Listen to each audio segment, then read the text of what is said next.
Hello all, it's James Johnson, aka Solve for Blade. Welcome back to my channel, welcome back to my content, and welcome to a brand new Let's Play, where we're going to be going into Heads Will Roll.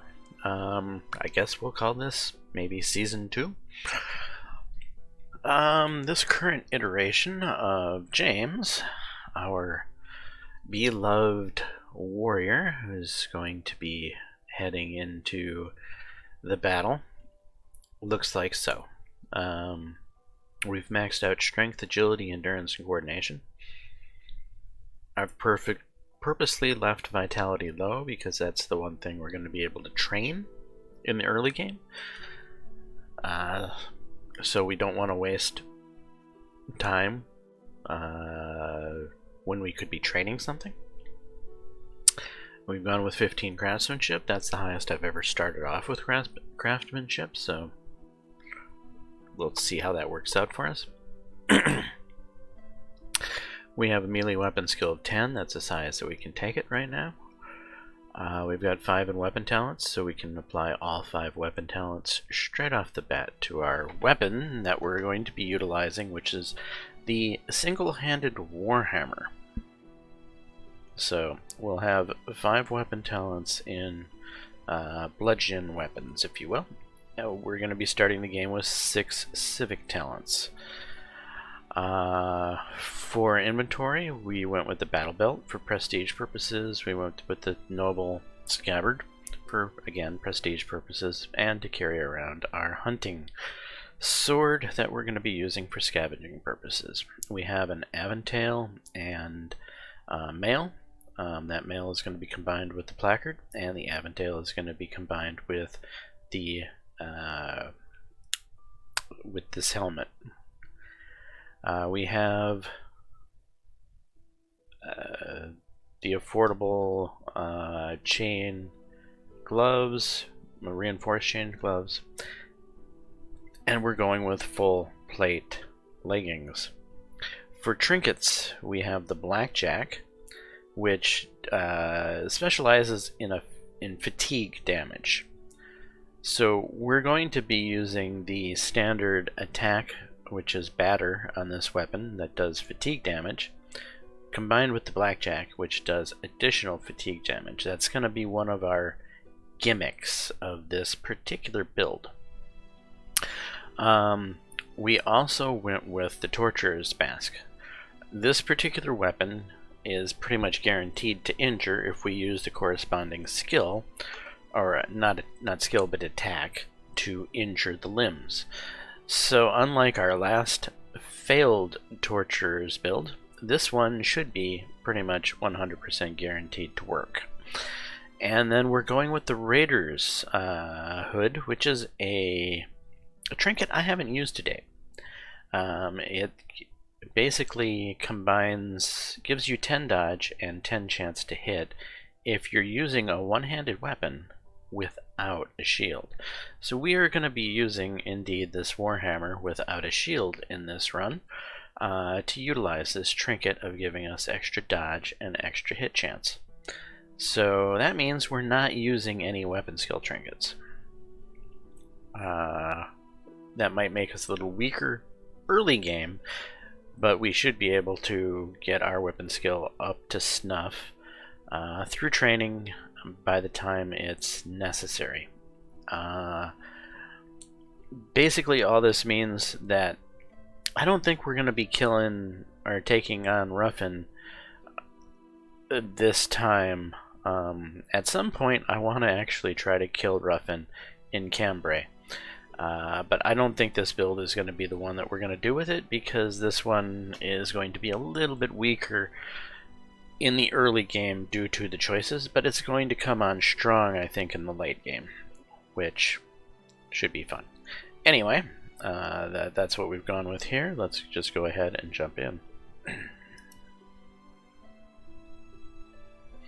A breakout of yet another war between England and France is barely a surprise to anyone. The rivalry between the two kingdoms has lasted for more than a century, and small but regular armed conflicts have become commonplace for them. This war seemed to many to be an ordinary event, but the English king had other plans. This time, he had no interest in lesser goals and aimed as high as to ascend to the throne of France itself, using its ongoing dynasty crisis as casus belli. Alright, some of you may have seen our first season of this, but some of you may be tuning in new for the first time.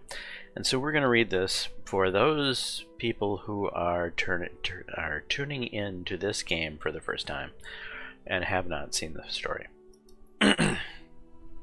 War preparations started by Edward III have surpassed any of his past military companions. Understanding the scope of his ambition, the King of England did not delude himself. The war that he was about to embark on was going to be the greatest in history, and for an undertaking like that, a proper army was in order.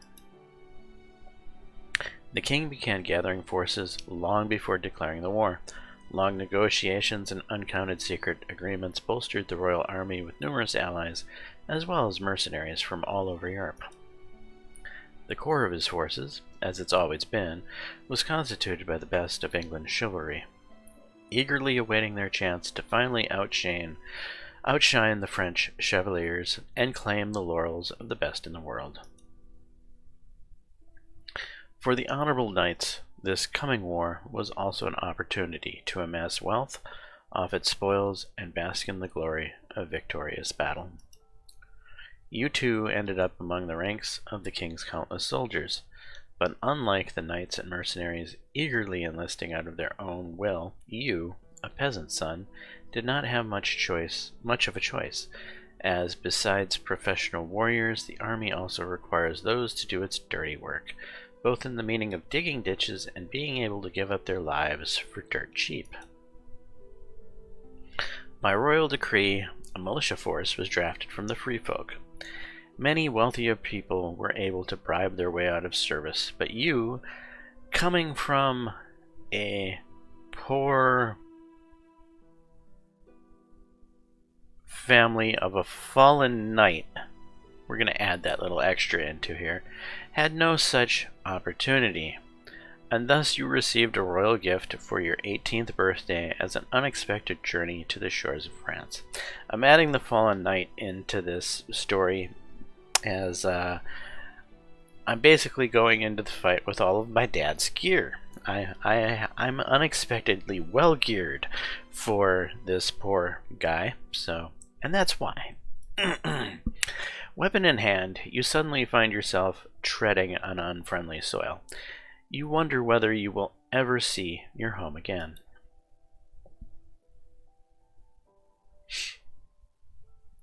Welcome to Heads Will Roll Reforged. Soon you will embark on your first adventure, but before you do it, we have to warn you that not all risks are worth taking, not all fights are worth fighting, blindly charging forward, yada yada. This is good advice for a brand new player. My account is fairly overpowered at this point, so we are going to be doing things that new players just simply can't do. Heads Will Roll will try to present the player with a lot of difficult choices, but your answers may never be right or wrong. There's always something to lose and something to gain, no matter the choice. A good strategy for success is to approach the adventure with the intent to simply survive rather than become a hero. Don't go on dangerous adventures if you're not confident in your success, as you may be severely punished for unpreparedness. Indeed, this is a game where your failures branch off into different paths, so you shouldn't be afraid to fail. Just go for it. Some quests will fail, some characters you meet will grow to hate or despise you, and sometimes you will have to flee from battle in order to save your life. Don't let these things bother you too much, as your real goal is to make it to the very end in one piece. And last but not least, remember to keep track of time. Training, shopping, adventuring, and completing quests will all consume it. Neglect one too much in favor of the others, and you're in for an unpleasant surprise. You reached a salary in accordance with your rank, 55 florins. You receive bonus payment in accordance to your prestige level of 0 florins. This is going to rapidly change once I'm able to put my gear on. Okay. So with that, that's kind of the first order of business is, I think, going to be applying our weapon talents We know we're using a mace as our primary weapon, so we're going to go with the standard 3. There's not really an option between it. Now, which 2 additional are we going to go on from here? Good question. Lower stamina consumption of both the primary and secondary attacks by 1. Useful-ish. However, this is a lower consuming stamina weapon than I have used in the past, so I can probably get away with using the extra stamina as my character is pretty strong. Increased chance to bypass enemy armor with a melee attack. Certainly useful. Increased chance to bypass enemy shield with a melee attack. Those annoying shields, that's probably one that we're definitely going to want. Increased chance of inflicting an injury. Seeing as this is an injury run, we're going to go for that. We're going to be able to get 2 more as we progress. So which 2? We'll probably go with armor and maybe increase shield damage, just because there are going to be situations where we're going to have to bash our way through a shield, and we don't really have the best weapon for bashing our way through a shield, but, you know, needs must. Okay, back. Civic talents. So, Acrobat here is the new agile version of Colossus. It's become one of my 2 must picks, so Acrobat and Colossus, in my opinion, are must picks every single time. That could be different for a brand new account because of the way that these work. Every 3rd time you train Vitality, you'll also receive an additional point in Strength. However, if you increase your Vitality and Strength by 1, the trait just gives you 1 Strength and 1 Vitality. Grants 2 points of injury resistance, so I'm going to be harder to injure, which is beautiful. It's great. Every 3rd time you train Agility, you will lose 1 point of Strength. So when you go with this combination, you wish to avoid training Strength and Agility. Because if you train Agility 3 times, you're going to lose a point of Strength, and if you lose Strength 3, if you train Strength 3 times, you're going to lose a point of Agility, because Acrobat does the one and Colossus does the other. So you could say that these 2 are kind of fighting each other. You're right-ish, but because my character is already starting off with 25 Strength and 25 Agility, the fact that I'm only going to be training Vitality and or Coordination means I should not need to ever train Strength and Agility. I should be able to get the Agility I need by training Coordination, and I should be able to get the Strength I need by training Vitality. So these guys should actually end up working together, because they should not be fighting each other, because I'm only going to be training those 2 stats. Could change in the future, because I might feel that I need a little bit more Agility than I have, but we'll see. Anyway, continuing on, we have more to pick. Because I'm started off with specialized armor right off the bat, I'm going to want Armor Smith out of the gate, so that I can create those things right away. Beast of Burden, Casanova, Craftsman, Do-It-Yourself, Gambler, Good Manager, Haggler, Huntsman, Lucky Devil. I always go with Lucky Devil. I like having the extra boost for luck for certain events. It doesn't work for everything, like the crossbowman that attacks you when you're going to get the Earl's Wine.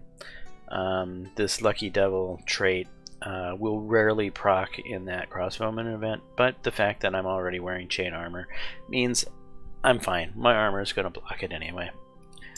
But it does proc in some situations, and luck is a great thing to always have.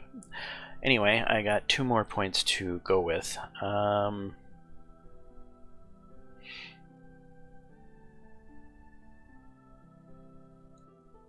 I really like this new trait of Woodsman. Scavenging does not consume time and recovers 50% of max fatigue. So it's like a new way of getting a bunch of fatigue back from training, is you could just go off into the woods and do some scavenging, and thus you're resting while you're doing your scavenging instead of having to worry about your fatigue when entering the scavenging mode. You can actually use it as a way of resting. So I like Woodsman a lot. It's one of my new more favorite civic talents. That being said, what am I going to use on this last one?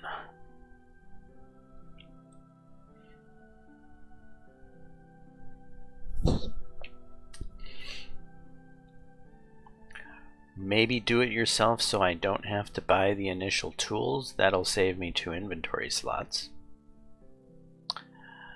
However, there's also Craftsman, which will give me a chance to get additional items during crafting.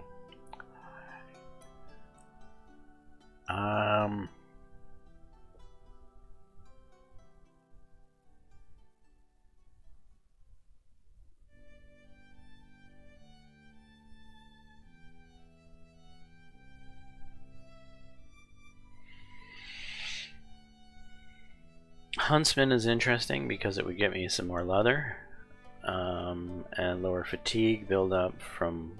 Well, I'm not going to be leveling up crossbows, so half of this perk is just kind of useless to me because I'm not going to be dealing with crossbows at all.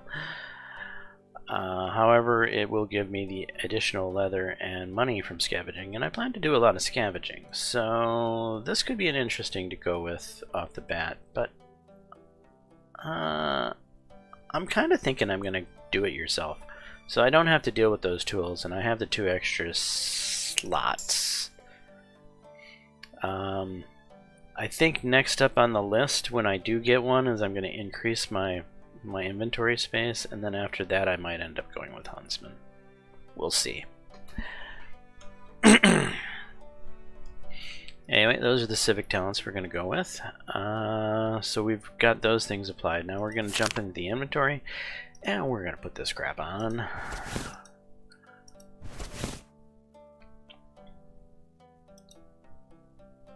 Equip, sheath, equip, equip, and equip. We can equip this piece, and we can equip this piece. Then we're going to jump right into crafting, and we're going to craft up the mail armor with the placard. This is one of my favorite pieces of gear. I like to combine the mail armor with the placard more so than the demi-cuirass or the falk. I just prefer this piece of equipment. Yes, its weakness is it doesn't give you much neck armor, but it's very... wow. Maybe because my crafting skill is better, I'm getting a much less agility, endurance, and coordination penalty than I normally would. This is usually a 2-2-2. Right now it's a 1-1-1, which is just awesome. And that's why I like this particular piece of gear, is because it's very agility and it's very stat efficient for a good turnaround of 33 torso armor. Solid torso armor. And yeah, just a good piece of armor. Gives you nice prestige. I like it. Okay, and then we're going to throw on the aventail and the helmet here. Decent. And we're going to go with it. Okay. Now back to the character, go to the inventory.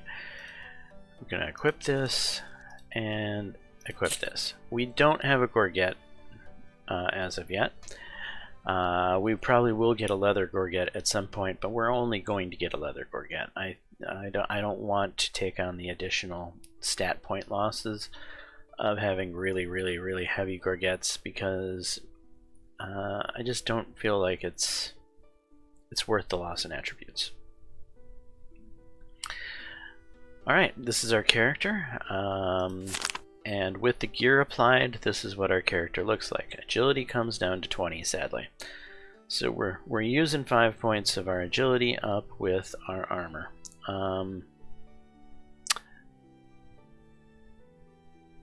However, we're doing okay here. Everything's looking good. Now that we've done that, we're going to go introduce ourselves to the good doctor.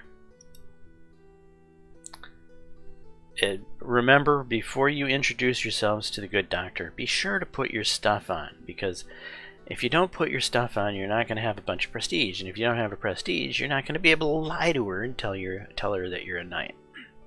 So wandering around camp in search of the medic, you expectedly stumble upon a young girl who's in charge of one of the medical tents. Her clothes, appearance, and demeanors immediately give way to the fact that she is a foreigner. As she glances over at you, her eyes dim, and she obviously loses any interest in you completely. I'm looking for a doctor.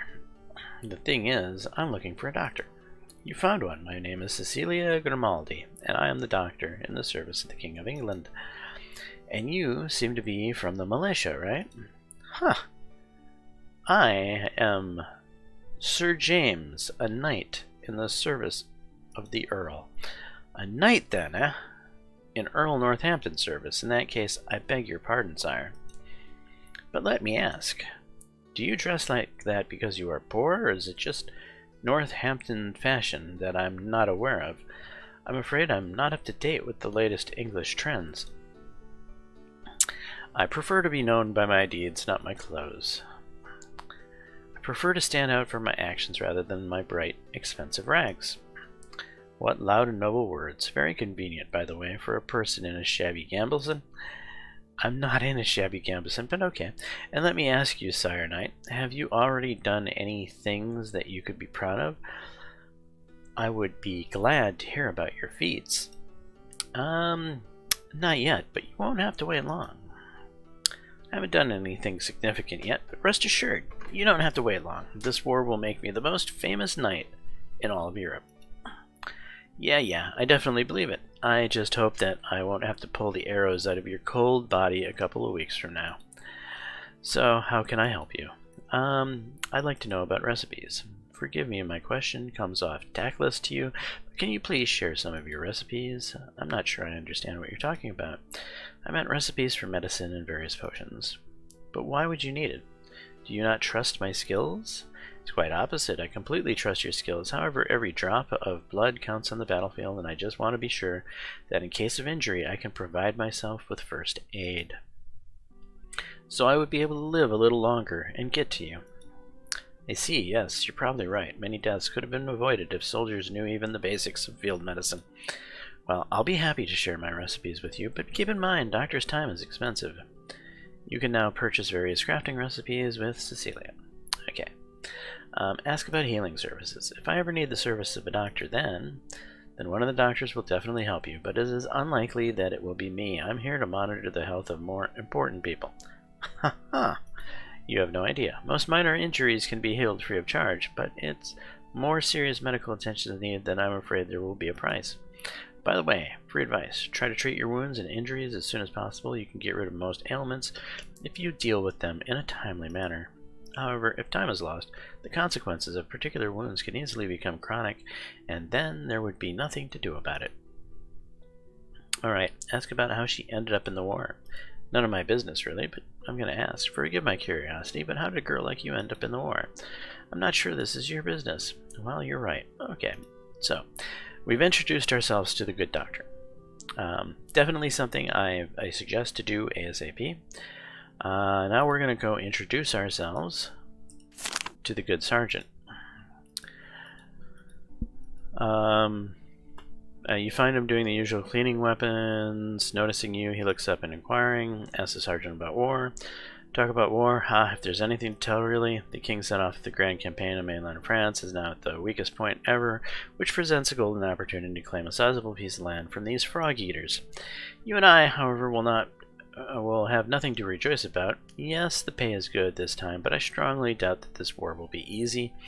In and out, 20-minute adventure, good money, warm bed, and rich spoils. The last time I fell for all this recruiter's sales pitch, I ended up in the mountains of Scotland with holes in my boots, a void in my stomach, and an arrow in my knee. I still don't understand how I managed not to die then. The Earl and I miraculously got back alive, but we kicked the Highlanders' arses so badly they still can't sit. Okay, ask the sergeant about the camp. Well, we clearly lucked out with this camp. Compared to what we had in Scotland, here we'll be living like kings. The camp and the surrounding areas are full of opportunities. Just keep your eyes peeled. I know that young recruits tend to get excited about salary, but trust the old man, don't get hung up on it. You're probably thinking of returning home as a rich man and wowing the girls with luxurious gifts, but I tell you what, boy. Do not fill your pockets with useless gold. Better to put money into business, get yourself some decent equipment. Iron looks much less pretty than gold, yes, but in many ways will save your life in battle. Pockets are full of florins, would be of little use. Back home, it is the hefty purse that makes a man rich, but here the rich is the one who is alive in one piece. You'll understand that soon enough. Ask the sergeant how to get good equipment. Well, I managed to find yourself at a war with your pants down. Then you don't have many options. Take a look around the camp. Someone might have a spare gambeson, a chainmail, or shield lying around. Most soldiers would be happy to sell their wear or trade loot for shiny coin, but to find something useful among the junk is mostly a matter of luck, you know. Well, the second option, of course, is to loot it yourself. Scavenging corpses like a vulture isn't the most honorable act, but sometimes survival demands it. I try to make sure that my people are decently equipped, but I don't have time to wipe each and every one of your snotty noses, even if I wanted to. If you prove yourself a decent lad, then I'll see what I can do for you. So, I can't ask him about equipment just yet, but I will be able to in the future because I'm going to prove myself a decent lad. Ask Sergeant about tactics. This is more tutorial stuff. We don't really need to do that. And we've introduced ourselves to the Sergeant. So, Doctor, Sergeant, now we can do whatever the hell we want for now. So, with that being said, we're going to jump right into training. And we're going to start training our vitality. I'm gonna go with this, and now I'm gonna go scavenge to get back some of my fatigue loss. So we're gonna travel out here to scavenge. You get out of the camp and go to the surrounding forest to replenish your supplies. Heading towards the unknown adventures lying ahead, I recovered 162 fatigue because I came out here and I have that trait. Wandering around the countryside, you meet a group of travelers. They appear deeply worried, huddling around one of their companions who is lying on the ground. Well, that's not good. As soon as you show up, they ask you for help. I don't have any doctor's supplies yet. This is only my first time scavenging. How can I help him? Apparently, their friend ate some kind of weird mushroom, which immediately made him feel unwell. His condition has gotten worse with every passing minute, and now the poor man is dying right before your eyes. I don't have an antidote. It's clear that without some kind of medical aid, he will lose his life in a matter of hours. Yeah, sorry, man. I can't help you. This event unfortunately spawned at the very beginning of my existence in this game, and I don't have nothing. You tell them that you're unable to offer assistance and continue on your way. Okay, now I get some healing herbs, poisonous plants. Well, can I click on the get button, please? Okay, a piece of leather, some cloth, and poisonous plant. Excellent. Now we proceed. Using your hunting equipment, you score some game to sell for money. Hunting sword success, 35 florins received. Wandering through the forest, you gradually are overcome by an increasingly growing sense of danger. And your gut feeling turns out to be true when you unexpectedly stumble upon a giant boar, leaving just a few steps between you two. But the hunting sword you're armed with allows you to quickly dispatch the savage beast.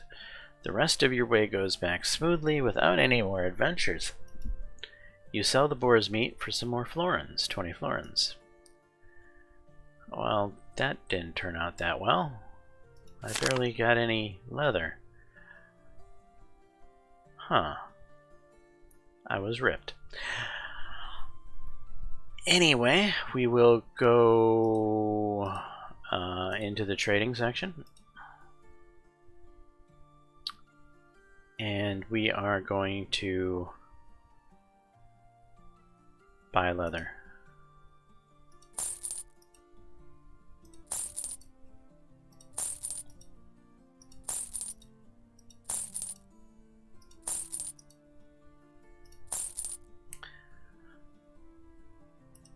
Alright, then we're going to go back to crafting.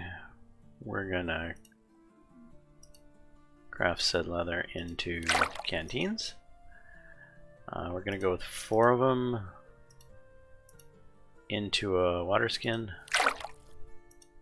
Nice proc that. Okay, and 2 leather into another canteen. Okay,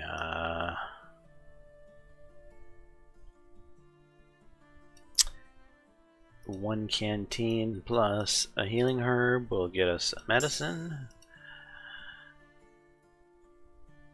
Poison plant and poison plant will get us a poison.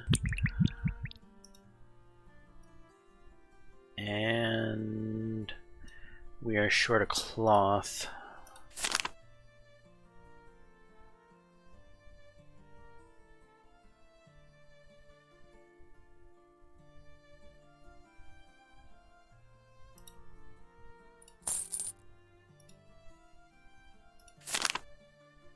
So 1, 2, 3 cloth will get us a tourniquet. 2 tourniquets. Nice. Nice proc. Okay, so we've done some crafting in this particular chapter. Went okay.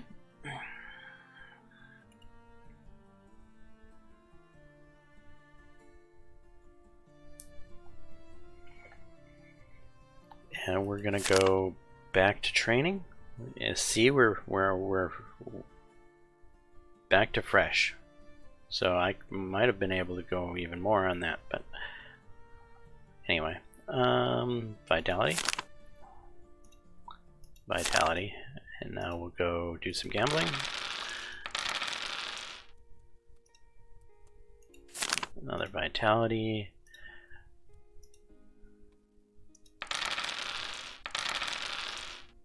Couple more gambling.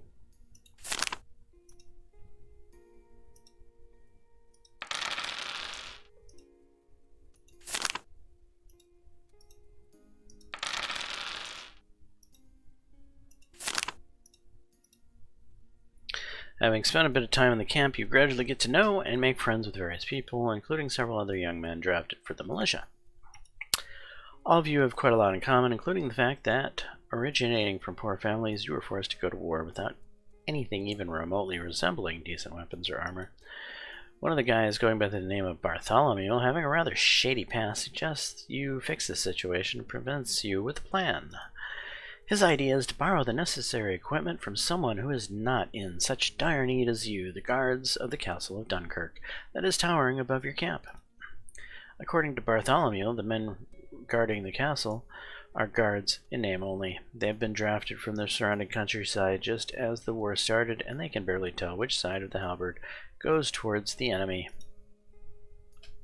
Security is bad as it gets, so sneaking into one of the armories in the far tower should be a piece of cake. Everything else would be figured out on site. Bartholomew claims he will take care of any locks that would be found there, so you just have to grab and carry away as much armor as weapons as you please. Several soldiers are rather impressed and willing to try. They've already planned to pull it off this night. I'm gonna agree, because Bartholomew's my bro. And this particular run, I'm planning probably to do more of a low, what's the term? Not vitality, not prestige, a low reputation run. There's a term for it. I'm just, old man brain is fogging it up. You and several other soldiers are willing to take part. Bartholomew insists you don't dilly-dally and go at midnight. You agree to meet at the watchtower at midnight. Virtue. Low virtue run. Okay. Reputation increased by 3. New quest added. Castle heist. You've just received your first quest. All active quests and their descriptions are listed in the quest travel section. Alright, so now then, because I'm planning to go with the low virtue run in this particular playthrough, we're going to really maximize what we're doing in every chapter, and we're going to go on our own heists as well as doing Bartholomew's heists, as well as scavenging. We're going to do everything we possibly can. So anyway, with that being said, let's get back to resting.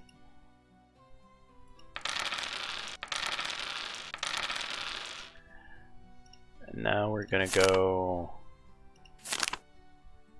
to the watchtower. As agreed, you depart from the camp and arrive at the farthest watchtower at midnight. Bartholomew and a couple of other soldiers are already waiting for you there. Bartholomew, clearly scared in the local... Can I talk? Bartholomew, clearly skilled in the local geography, confidently leads you along a hidden path through a ravine and dense thickets of bushes. After about a quarter of an hour this way, you finally let yourself into the tower through a secret entrance. Inside, Bartholomew once again instructs you, forbidding you to make any sounds and requiring you to move completely silently. Trying to find the weapon room is an endless maze of passages, doors, and stairs that represent the interior of the tower. You find yourself on the creaking plank floor of one of the galleries. One by one, your comrades manage to carefully walk on it without making any unnecessary sounds. It's your turn now. Gently stepping on the boards with the grace of a domestic cat, you overcome the obstacle without any problem. After another quarter of an hour of strenuous wandering and games of hide and seek with sleepy guards, you finally manage to reach the cherished armory. While you and two comrades are watching the situation, Bartholomew is busy with the lock. You are starting to get worried, but a couple minutes later he draws your attention with a low whistle and, smiling, invites you with a gesture to the now open door. The choice of weapons and equipment that await you inside turn out to be not very impressive, but it still looks very solid. Well, here's our Gorget. Okay, so we'll get the cleaver, we'll get the woodcutter's axe, we'll get the iron helm. You know, honestly, I would have been happy with this gathering if I was a new player. A woodcutter's axe, a helmet, these are solid things to get. And a Gorget, yeah, this would have been a solid little collection had I been a brand new player. Having picked up everything that you liked, you hastily embark on the return to the journey. Luck seems to be smiling at you, and the journey goes without incident. But suddenly, in the dark corridor, one of the doors opens before your nose. You find yourself face to face with a guard emerging from there. Hardly making out your outlines in the dark, he asks, "Who's in front of him?" You don't really know what to do now, and glance at Bartholomew and his comrades, who have gone a little ahead. They're desperately signaling something to you with their hands, but you cannot distinguish their gestures in the dark. The situation crisply becomes critical. Stun the guard. Realizing how desperate your situation is, you make a decision that seems to you to be the only right one and gather all your strength into a fist, land a sweeping hook to the jaw for the guard. Perhaps from your epic strength, or perhaps simply from the sudden drowsiness, the guard falls to the ground like a bag, and you headlong rush to flee. Strength check passed. Running for your dear life away from the tower, you cannot get rid of the feeling that they are already chasing you and you're about to be caught. But when after a few minutes you finally find yourself outside of the ravine, you are surprised to realize that the silence around you at night is not disturbed by anything except your own heavy breathing. Bartholomew pats you on the shoulders with a friendly grin, praising your determination. He also adds something about the good old days, but you don't quite understand what he's talking about. Safely returning to camp, you fall asleep thinking about the adventures you have just experienced and realizing that you have just made new good friends. Reputations with the soldiers increased by 5. Bartholomew has become your friend. EXP for completing the quest plus 20. Okay. We're going to go to trade. We're going to get rid of this cleaver. We're going to get rid of this woodcutter's axe. We're going to get rid of the iron helm. we're going to hang on to the light leather gorget. Okay, we'll leave here. Our character should still be rested. He is. Now we're going to go on a heist of our own. Tutorial heist. Low virtue characters gain access to one more type of activity heist. Heists allow you to engage in criminal activities in order to obtain valuable items. Success depends on your characteristics and to a lesser extent luck. The tougher the heist, the greater your characteristics must be to ensure success. Similarly, the more ambitious the heist, the harsher the consequences for failure. Alright, major robbery, strength and coordination. Here we go.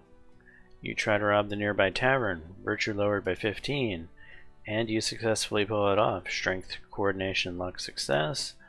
Well, not the greatest stuff, but you know, it's stuff that we can then sell. So we got 17 gold from that piece of loot, 25 gold from that piece of loot, and 14 gold from that piece of loot. Not the most impressive haul by any means. In the meantime, we're going to go socialize with the blacksmith. We need to introduce ourselves. Who are you and what do you need? I'm looking for a blacksmith. Well, you found him, and he has his hands full. Now spit it out or get lost, and don't distract me from the work. I need to repair my equipment, good sir. Repair your equipment? You think I think you have it all mixed up, boy. Do I look like your personal blacksmith? Damn knights have already buried us up to our throats in their broken junk. We're all sweating our asses off here. And here you are, come asking. I'm not asking for you to help me for free. I'm willing to pay well for a job well done. Ha, what a smartass. I would gladly pay for a job well done for my own pocket. It's a shame there's no one around who can actually do that. Let's make a deal. You do 3 shifts at the forge to help me out, and I'll take a look at your junk. I'll pay you for every shift, too. If your hands aren't actually growing out of your ass, you might even earn some decent coin. New quest added, laborer. Working at the forge is a camp activity that acts as a temporary part-time job. Unlike other activities, this one increases your fatigue instead of lowering it. However, forge duty increases your craftsmanship and earns you some money, with the amount depending on your craftsmanship. Working at the forge has been added to your camp activities. Okay, camp activities, work at forge. We earned 7 florins, we got a little tired. We're going to go one more time, we're going to do some gambling, we're going to work at the forge one last time, and we're going to gamble, and we're going to go back and talk to the good smith. Nice job, thanks for the help. See, job's easy and money's good, piece of cake. Come visit me again if you have nothing to do, there's always work to be done. EXP for completing the quest plus 20. I'll consider it, so what about repairing my equipment? Yeah, I almost forgot. Alright, give it here, your junk, but money first. These are horrible times we live in a soul around you can trust, especially when it comes to scrawny ragamuffins like you. I'm not a scrawny ragamuffin. Is that so? Well, Hogwarts is not a ragamuffin either, and yet he still refused to pay. About 2 weeks back, that drunkard parody of a knight commissioned me to get him a chest, for spoils and trophies. Since then, he's been constantly pushing me to get it done faster, even tried giving me advice. And guess what? Finally I get the damn thing done, and the fellow refuses to pay. How much does it cost? How much did Hager promise you for the chest? We settled on 60 florins, but given the circumstances, I'd happily part with it for even half the amount. The chest will act as your secondary inventory, which you can access from the main inventory when you're in camp. You can freely transfer any item between the two. Well, I'll buy the chest. You're serious? Well, great then. You can have it. 30 florins. Okay, any other opportunities for earnings? Well, if you've got any work for me, I'd be ready to help out. I need some money. I've always got work. As long as you're not a clumsy dork. I'm not a clumsy dork. Do you know what all clumsy dorks have in common? They all believe they're not. What on earth are you even on about? Didn't I just recently help you at the forge? I don't recall you having a single complaint. That work was a piece of cake. Anyone can do that. If you want to earn some proper cash, you gotta step up your game, son. Start using not only the hands, but also that tiny head of yours, which proves to be too hard for some people. If you're not up for some real work, then head to the forge and run some errands, but if you're ready, let me know. There's some real money to be made. I'm ready. I like your confidence. Well then, listen here. I've got a highly specific order. The customer wants a combined armor, a leather jacket, with a chainmail overlay. He wants it to be sturdy too. Torso armor, no lower than 10, and torso cover, no lower than 90. Limbs also should be well protected, limb armor no lower than 6, and limb cover no lower than 30. Finally, it has to look nice, 7 or more prestige. If you can craft one, I'll buy it from you. Whatever it's worth, plus an additional 70 florins as compensation for your effort. Yep. Yep. Okay, thanks. So, order's not ready. We haven't done it yet. So we're gonna go train one more time. Rest. And rest. And, guess we'll gamble. Now we're off to our first fight.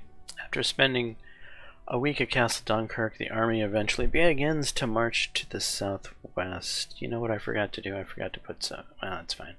Your regiment has been assigned to the king's son, Edward of Woodstock. The prince, with about half a day's march, separated him from the main force.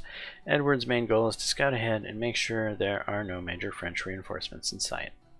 Arriving at Cambrai, you see a large French convoy with supplies that's entering through the main gate. The town obviously has not been prepared to handle a long siege yet and stands vulnerable. The young prince, eager to prove himself to his father, chooses a daring move to try and take the city by charging through the yet open gates. Time is of the essence, so Edward leads the attack immediately. I can't access the chest? No, I can't. Okay, that's fine. So we only have 13 free inventory. Well, you know what? We can make that better. Equip said tourniquets.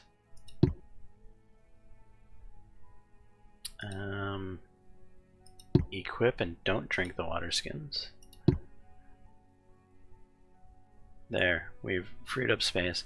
I'm not ready to put this light leather gorget on yet because that's going to take a point of agility, and I don't want to take a point of agility quite yet. I don't need to.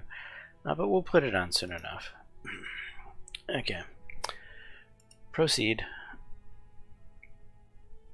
Concealed by the forest surrounding Cambrai, the English managed to get close enough to catch the defenders by surprise. The prince spearheads the cavalry charge forward, crushing everything under them and breaking into the city. You and your fellow militiamen try to follow in their tracks as fast as you can, but the difference in speed is just too great. By the time you finally got into the gates, there's already a large group of enemy soldiers, guards, and militiamen gathering to block your way. Welcome to war. Yep. No, I don't need a tutorial. Okay, here we are. The first guy that we need to injure. So we're going to go to a balanced stat. We're going to attack. We're going to go to Bone Crusher. And hopefully we hit his limbs. But it was blocked with a shield. So we used a whole bunch of stamina to unsuccessfully crush his arm.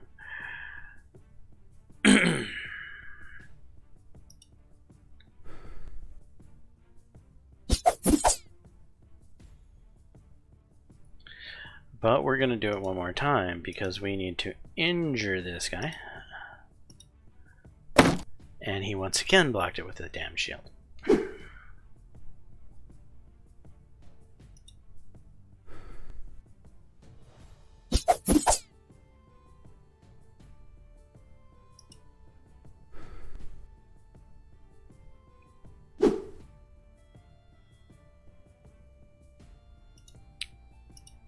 And third time's the charm. Leg broken. Okay. Now we can kill him.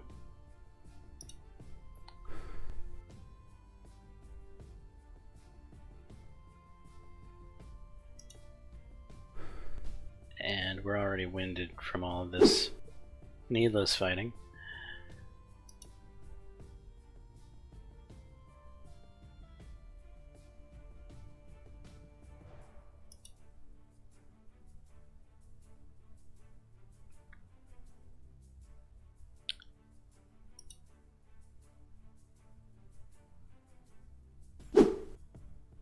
Thank you. Now we go on the attack.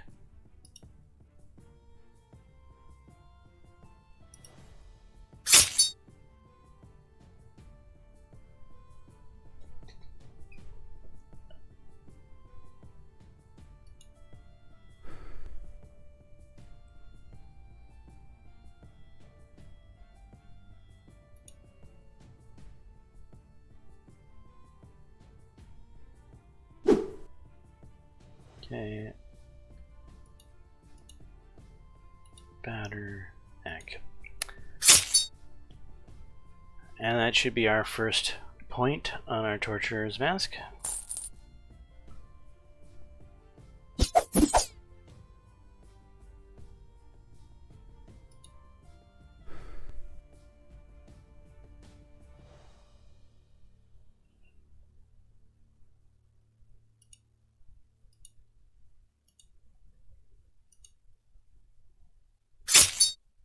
Leg broken.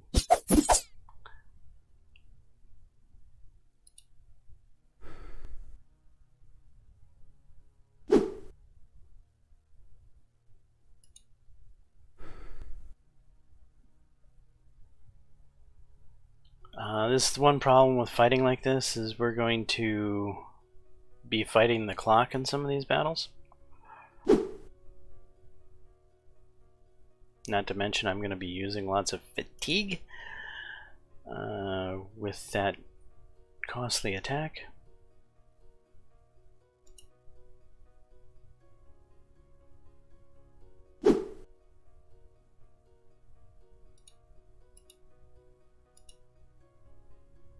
Okay, to the neck. Partially blocked by helmet, sadly.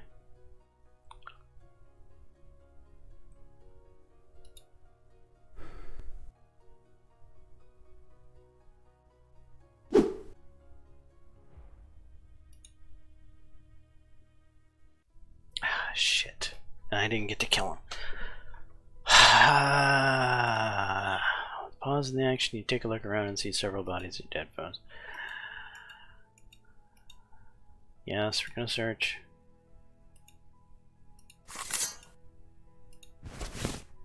Last loot.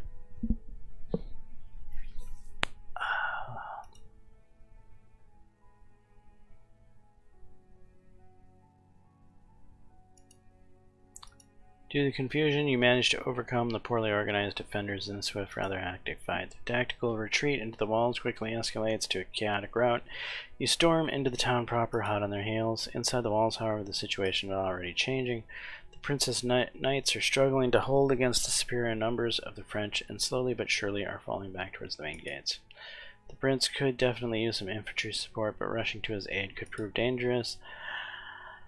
Yada yada. Of course, we're going to come to his rescue. The rest are told to hold the city gates. It seems only seasoned and fierce warriors are joining the Earl. It's unlikely someone will point a finger at you if you refuse, especially given that you are wounded and exhausted, barely able to even stand straight. This is clearly a good opportunity to prove yourself on the Earl's side. Yes. Driven by courage and some impulsive honor, you join the daredevils, attempting to rescue the prince and his retinue. Many of your fellow missionen are openly surprised by your bold move. The Earl, his first time noticing you since the start of the campaign, also seems impressed. Reputation with the Earl increased by 7, reputation with soldiers increased by 5. Several other soldiers follow your example, joining the group, obviously wanting to keep up. Bartholomew is among them. He notes with a grin that you never cease to amaze him with your recklessness. However, considering what you have done for him, he simply has no choice but to follow you anywhere. Drawing his sword, the Earl himself leads you into an attack through a narrow street towards the prince and his men, who are practically surrounded in the town square nearby. You soon find your path blocked by well-armed soldiers from the town garrison, clearly trying to cut off the prince's party from reinforcements. Okay, so hopefully we can kill this guy.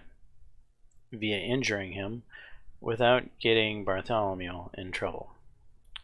So off we go. Attack, bone crush, limbs,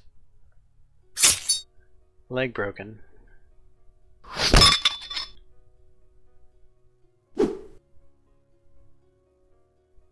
Okay, recover.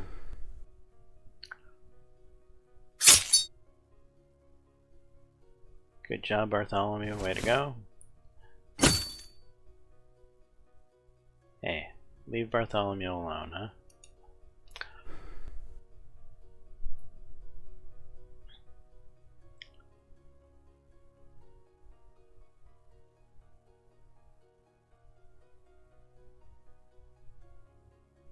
Alright, we're respiting. Get back to fresh. Come on, Bart, hang in there.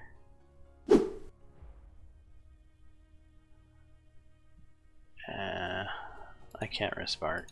I gotta kill him. Barter to the neck. Should have done an overhead strike. Oh well.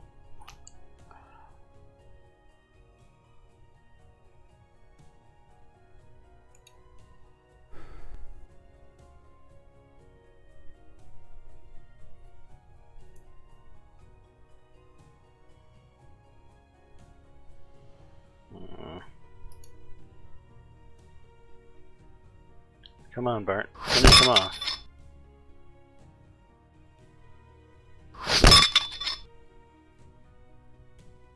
Alright, Bart's stunned. So, killing blow. Down he goes.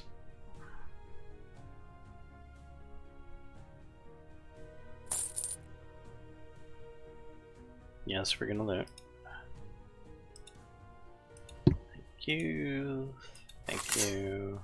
And proceed. You and the Earl arrive just in time to prevent the French from encircling the prince's retinue. Bloodied and tired, the prince immediately gives the order for a full retreat, which fortunately goes without incident. The battered town defenders hesitate to give chase and instead settle with the status quo restored. As you fall back to safety and catch your breath, you are slowly filled with the proud realization that you've just managed to survive your first battle. While you come back to your senses and tend your wounds, the main force of the English army is steadily approaching the city. Columns of people, horsemen, wagons, all stretching for several miles, flow from the horizon like an endless river, slowly pouring around the city from all sides. Having found the sergeant among the survivors, you ask him what will happen now. He responds with only one word: siege.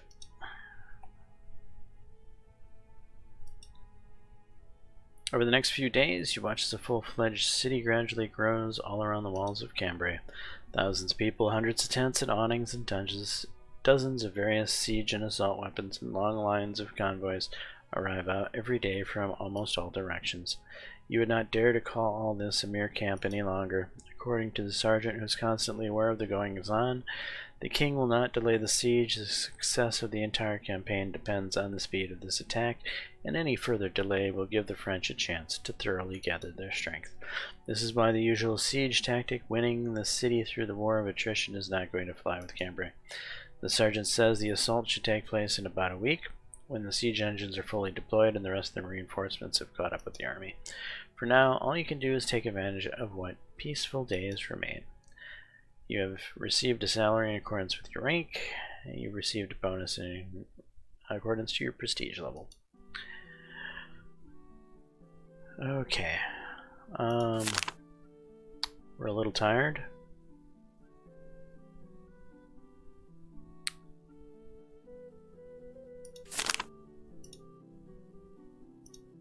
We're gonna go say hi to the doctor. Well. Who do we have here? It's the terror of the French himself. You don't have to say anything. I have already been told about your achievements. If not for you and the other brave men, the young prince would have been grabbed by the Frenchies. You are now basically a hero. I'm not going to lie, I was somewhat skeptical about you when we first met, but now I see that I was clearly wrong. But fortunately for you, I'm always willing to own up to my mistakes. Really, your relationship with Cecilia have improved by 15. And I must admit that I'm glad to see you safe and sound. Just don't take it the wrong way. Alright, you come in and catch Cecilia doing something very strange. She walks back and forth, one chest to another, muttering something under her breath and clearly not knowing what to do. I think I'm going insane. What's the matter? My things have started to disappear over the past few days. Things? Medicine. I've never been a particularly observant person when it comes to these things, and at first I blamed everything on my own forgetfulness or thought it was just an accident. But the level it has reached, it's just not funny anymore. When things disappear without a trace on such a large scale, the matter can no longer be attributed to simple forgetfulness. I'm afraid I have to ask you for help. Anything you want. I'm pretty sure someone is just stealing from my stock. I usually notice the loss in the morning, so whoever this mysterious thief is, he apparently prefers to act at night. I'll deal with it, you can count on me.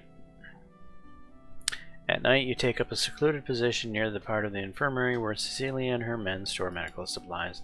At first, nothing happens. However, around midnight, you notice a suspicious figure sneaking around in the shadows. An unknown person sneaks up to the infirmary and starts fiddling with the lock, stealthily looking around and trying to remain unnoticed. In an effort to catch him red-handed, you wait until he opens the lock and goes in. You follow him inside, find him stuffing his bags with all kinds of medicine. When he sees your menacing figure, his eyes are immediately filled with genuine terror. However, when asked as to why he steals, he tells you a story for which you are not ready. According to the thief, he steals medicine not for himself, but for one of his comrades who was seriously injured during a recent attempt to break into the city. He fought bravely and was butchered by the French during the flight. But now, instead of receiving full-fledged medical care, he has to lie on a simple mat and be content with prayers, since all the doctors and their resources go straight to the knights and their soldiers from among the wealthy. Now the poor man clings to life only thanks to the help of his friends who bring him medicine from wherever possible. The thief begs you to let him go so he can help his friend.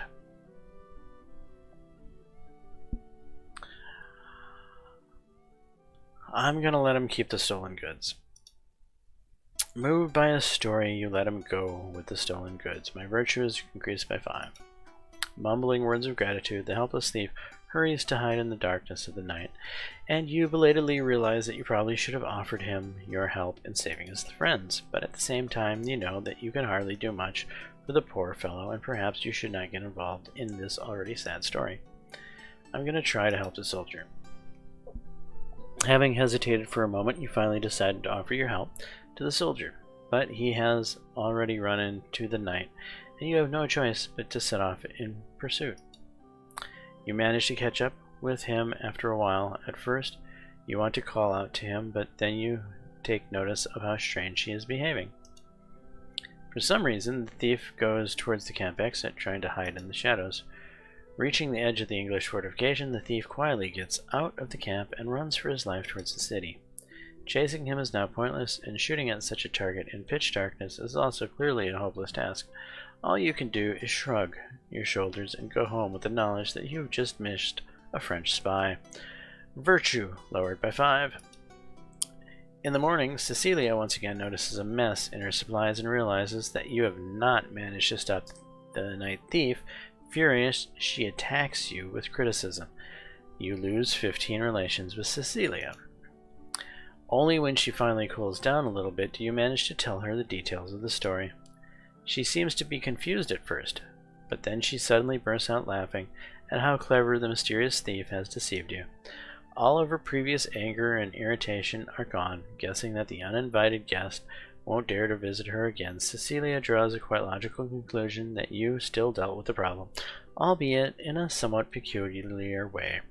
Your relationship has improved by 30, so you lost 15, you gained 30, so you actually gained 15. Alright. And we are going to talk to the good doctor one more time.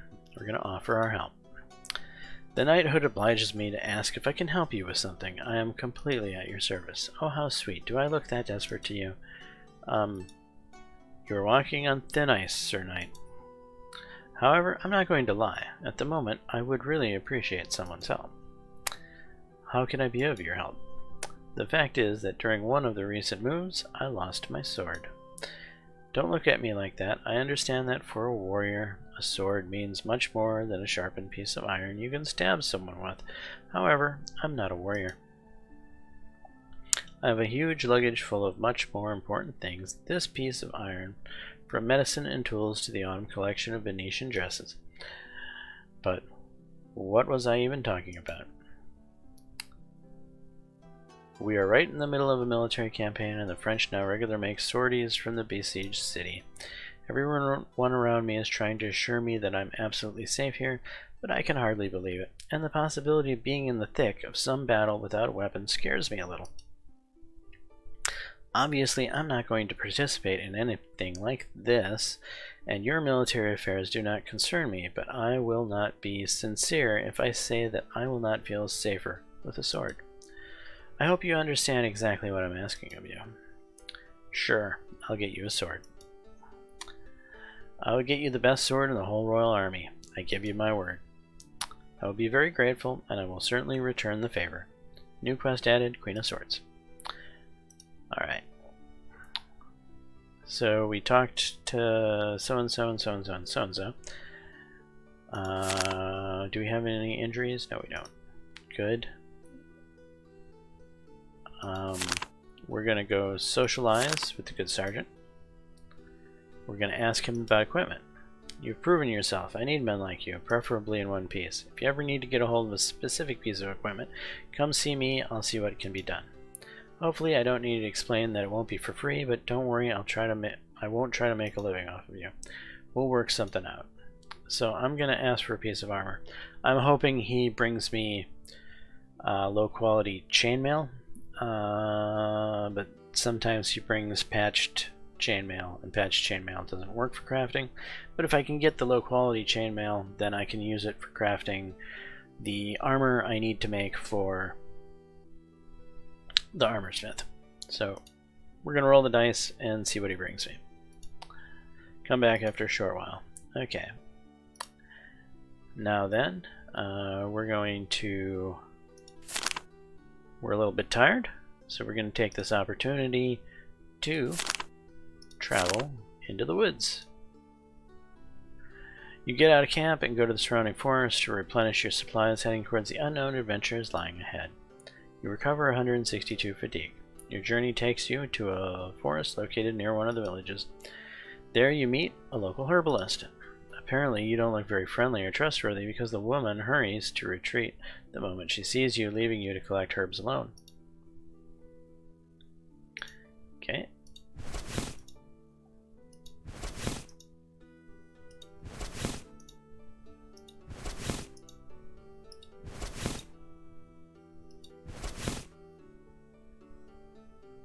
And proceed. Using your hunting equipment, you score some game to sell for money. Hunting sword success, 35 florins received. On the way back, you decide to take a short rest. While resting, you notice a small caravan of 3 wagons loaded with a variety of goods moving in your direction. Score. Having an eye for dark affairs, you immediately notice that despite being heavily loaded, the caravan is practically defenseless. Excluding several plump traders who are clearly not fighters, it is guarded only by a couple of goons with average at best equipment. Such meager security should probably protect the caravan from a couple of lowly thieves or poachers, but it certainly will not protect it from you. The tasty fruit is ripe for the taking. Of course, we're going to rob the caravan. Once the caravan approaches closer, you block its path and demand to be given a part of the transported cargo for the right to pass.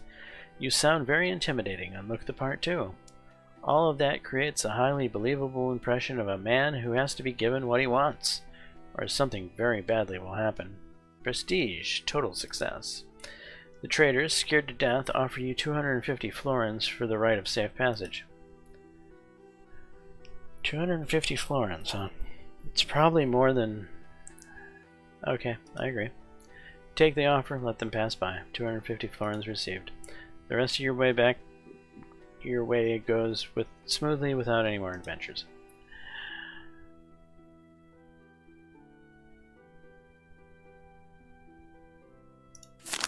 Okay, and we've recovered all of our fatigue. That's beautiful. Let's go talk to the sergeant about equipment. I remember no news yet. Okay. Train. We're gonna train vitality. And vitality. We're gonna rest. Rest. And crafting.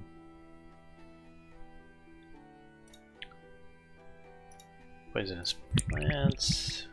We got all kinds of poison these days. Got poison for days. Canteen plus healing herb will get us some medicine. 2 leather will give us a canteen. We got a cloth there. Alright, we're good for now. We're gonna go talk to the old sergeant about equipment. My men got you something for you here. Okay, that wasn't what I was expecting, but fine. Thank you. Trade. Get rid of this short sword. I mean, I could give it to... She won't be completely happy with it. I'm gonna try to get her a better sword. That might be a dumb idea, but I'm gonna go for it. Get rid of that.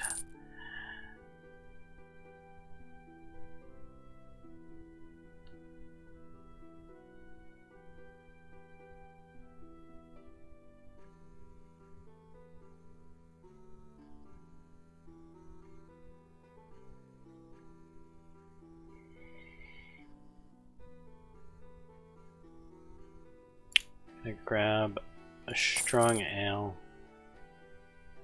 We're gonna grab this leather.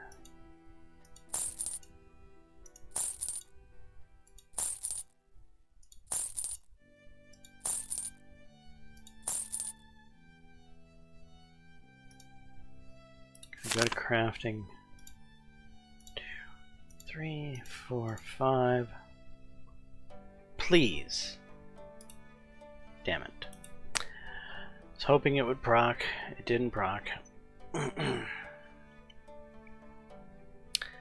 We're gonna throw the cloth in with the strong ale. That gives us an antiseptic bandage. Now we're gonna go to the chest.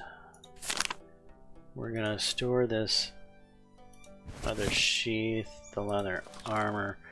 I'm gonna put away that for now. Store some of this poison.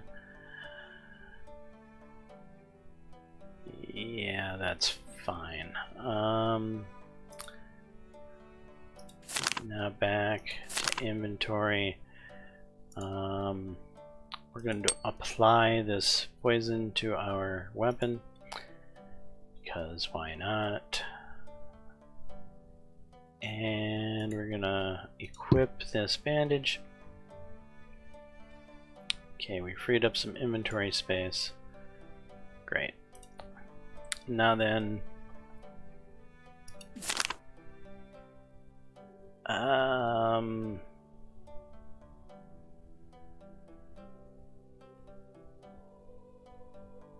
the chances we see the armor we need in here is probably unlikely, and it would be a lot of wasting of time. However, there are healing herbs here.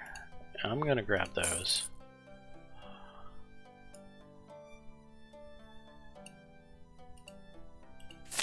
We'll throw a canteen in with the healing herbs to get us a little bit more medicine. Beautiful. And now get back to training.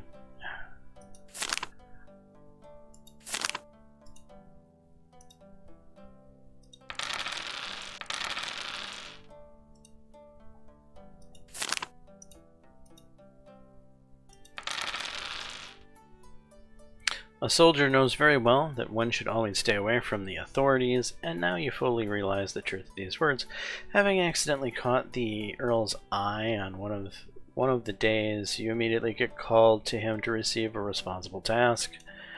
The Earl says he is currently actively working on plans to infiltrate the besieged city, but the shortage of good alcohol in the camp is a serious threat to his strategic genius. When you timidly try to note that the army stocks are full of wine and ale, the Earl immediately silences you, stating that he's not going to drink this swill and he needs something of substantially higher quality. A good place to look for this something, in his opinion, would be to the farmsteads of the local nobility that have not yet been plundered. There in the cellars is supposed to be a supply of excellent wine. The whole thing, of course, should be done as quietly as possible and without attracting too much attention. You are not enthusiastic about this assignment, but it is what it is. It's not like someone's giving you a choice. New quest added in Vino Veritas. Okay, yeah, I'm a little tired, but I'm going to be a lot tired after doing that quest, so let's just go do it. Travel, De Lambert Estate. The Earl's orders leads you to the state of De Lambert, one of the few places around Cambria that is definitely not threatened by marauders and foragers. The estate is a group of fortified buildings and rolling hills to the northwest of the city. Despite the fact that it clearly is not a full-fledged castle, the estate still looks very solid for the most part thanks to the imposing moat surrounding it as well as short but thick walls. At the entrance to the drawbridge, you are stopped by the crossbowman standing on the wall, asking what the hell you need here. Yeah, what do you actually want here? The question kind of catches you by surprise. Quickly going over the answer options in your head, you decide what to say to the guards. Tell that you're here on assignment from the Earl of Northampton. Trying your best to be as convincing as possible, you declare that you have arrived here on confidential matters personally commissioned by His Excellency Earl of Northampton, the first of the Lords of Central England. However, judging by the sour faces of the crossbowmen, their knowledge of the hierarchy of English nobility is rather poor, and they clearly do not fully understand the significance of your mission. Seeing that the matter is obviously reaching a dead end, you try to explain in a nutshell who exactly is the Earl and why he, and therefore you, is a very important person demanding a lot of respect. This time your words had greater effect, and judging by the somewhat perked-up faces of the guards, they begin to be imbued with some kind of respect for your now common good friend Earl. So much so that one of the crossbowmen unexpectedly offers to make the Earl a small gift from the De Lambert family, as well as personally from himself. A gift in the form of a crossbow bolt between the eyes. The guard states that he is ready to personally present it to the Earl if he decides to come here. Or, what is even more convenient, he continues, you, as a full-fledged confidant of such an important person, should be able to pass him the gift. With these words, the guard begins to load the crossbow. Belatedly realizing that you are very much in trouble, you try to dissuade him from giving you the gift, but the hospitable Frenchman clearly insists. The moment he picks up the crossbow and aims at you, you still partly hope that the situation will somehow be resolved. But that's not what happens. Luck fails. The whistle of the crossbow bowstring cuts through the air, and before you can understand anything, you're already in the ground, and a sharp pain fills your chest. Having come to your senses a little, you realize that, as if by a miracle, you were saved by your armor. A light crossbow bolt could not pierce it. Your internal organs are intact, but you obviously got a very heavy bruise. Fatigue level increased. However, you are far from being safe yet, as looking up you notice that the guard is loading a second bolt into the crossbow. Sprawled in the road dust, you have nowhere to run, and the second shot has a very real chance of becoming fatal. However, you end up quite lucky as someone calls off the guard. A few seconds later, a young girl appears on the wall next to the crossbowmen, rudely reprimanding them for their arbitrariness. Carefully inspecting the unexpected guest laying on the side of the road, she gives the order to help you and immediately lets you through the gate. Ava. Well, first of all, I think I should apologize for the reception my people almost gave you. However, given the intentions for which you and your friends arrived in my homeland, you should hardly be surprised at how you are greeted. I'll respond in a cool manner. This war was started by kings and lords. I'm just a soldier and only following the orders. I'm ready to swear to you that I've not killed and will not kill women, children, and the unarmed, for God is my witness, I do not thirst for blood. However, duty is duty. My honor obliges me to take part in my overlord's campaign, and I will not have to shed blood to avoid disgrace, even against my will. Forgive me for my harshness. I understand that you ended up so far from home, and with weapon in your hands, not by your own will, and I can see that you clearly are a worthy person. Relationship with Ava improved by 5, virtue increased by 5. My name is Ava de Lambert. I am the daughter of Count Guillaume de Lambert, guardian of Flanders. When the news of the arrival of the English army came, my father went to Paris to help King John form the army and left his governor in Cambrai, under a promise that the city would not be surrendered. While in his absence, I had to become the mistress and protector of the family estate and its inhabitants. So what brought you here? Well, to be frank, so as I said, I'm here on a very serious matter. My boss, how can I put it, he's going through an acute existential crisis, and only a couple of bottles of Ep.1 wine can help him cope with it. And this is your important assignment? I thought I acted as a hostess to a high-ranking messenger in my house, not a street beggar. But so be it. A sign of my goodwill. I'm ready to share the contents of the Chateau de Lambert wine cellars, but only on one condition. I want you to promise that my family's lands and villages around Cambrai will not be plundered and nothing will happen to their inhabitants. Knowing that my father is responsible for the defense of the city, I can say with confidence that you were stuck here for a long time. So sooner or later, the English king will start sending foragers around the neighborhood. Promise me that you will stand up for my people. I promise. I will do everything in my power to protect them. And if I have to, I will give my life. New Quest added the promise. I trust you, thank you.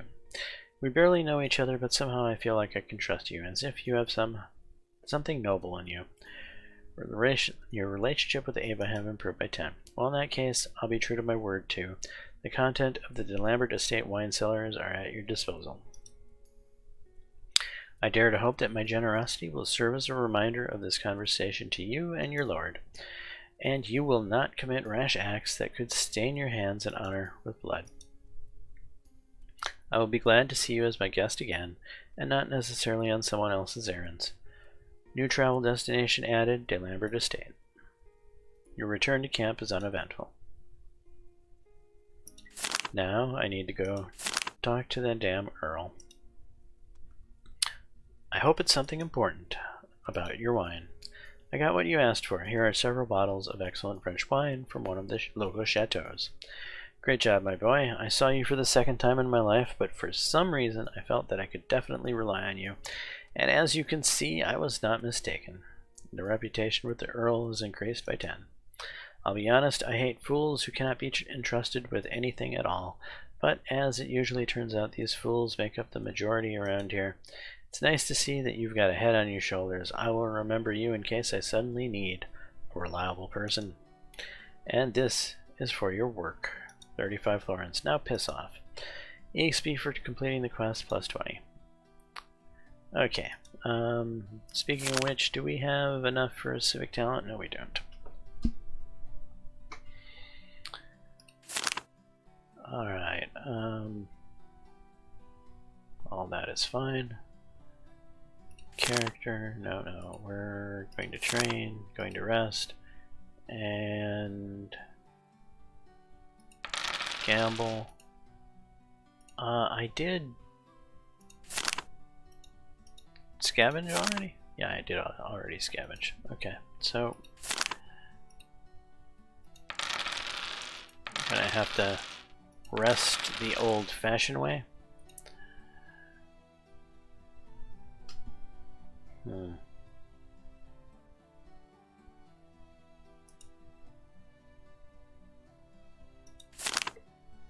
What's going on with Bartholomew? You did a great job at the tower, buddy.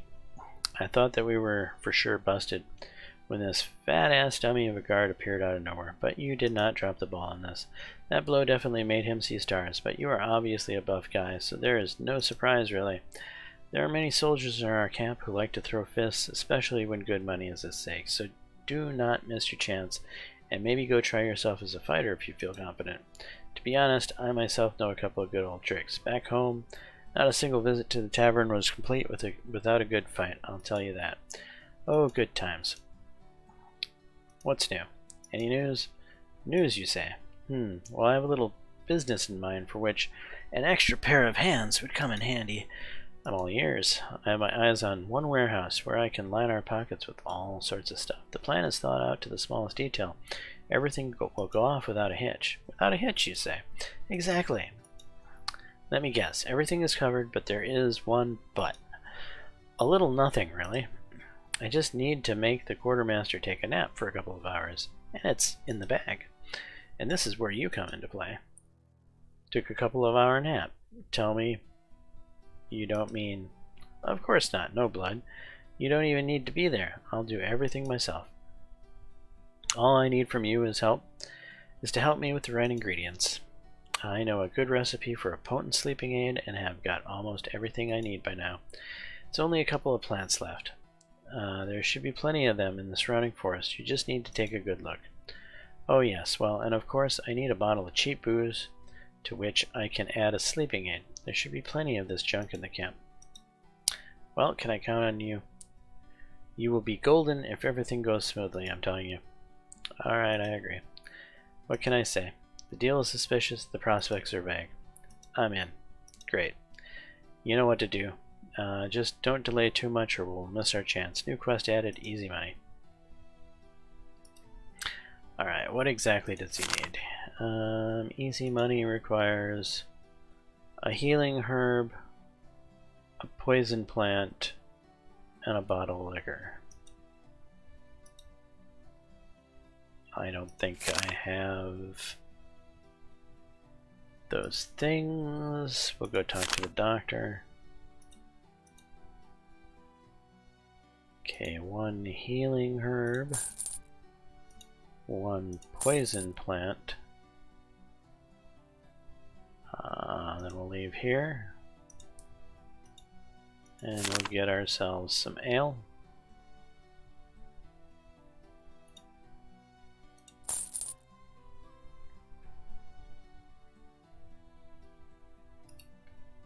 And we'll go talk to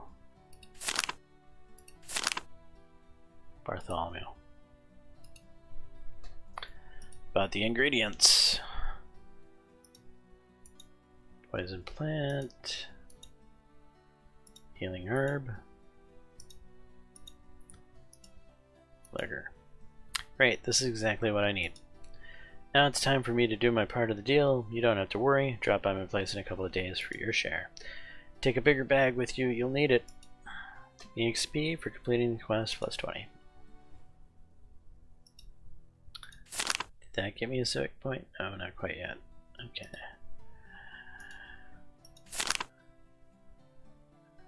I'll do a little vitality here. Gamble. Can we do coordination yet? No. Can we do endurance? No. Can we do agility? No. Can we do strength? No. Only thing we can do is vitality. That's fine. Rest. According to the king's plan, the success of the coming assault will be ensured by several dozen different siege machines, trebuchets, catapults, siege towers, and battering rams. Their construction obviously requires not only time, but also a large amount of effort, and therefore many soldiers are involved in this work every day. This fate does not pass you by either. I usually always go with the rough physical job because I know I have the strength to pull that off, and I know it'll get me extra reputation with the soldiers. I think I actually have enough crafting to volunteer to assist the construction engineers. I've never done this before. I'm interested to see if I can pull this off. Soldiers with experience in construction are dispatched to assist the engineers who supervise the assembly of siege weapons. Claiming that you have quite some knowledge of engineering, you also find yourself sent to them. Thanks to your knowledge and skill, you come in very handy to them, and because of that, you repeatedly receive praise during the work. Crafting check passed. Intelligent and educated people are always worth their weight in gold, and as a result, you begin to notice that people look at you with more respect, and your authority among the soldiers is clearly growing. So I gained reputation with the Earl and the soldiers. Alright, that's nice. Now then, camp activities. We need to go see how Bart did. Well, it was a piece of cake, just as I thought. Unfortunately, I didn't quite manage to take everything from there, but I acquired a few good things. Acquired, is that what you call it now? Yeah, you're right. It would be more correctly to say obtained. As I promised, I've made it worth your while. I came by a brand new Gambison, the latest trend, and just your size. Dig in. Gambison, is that all?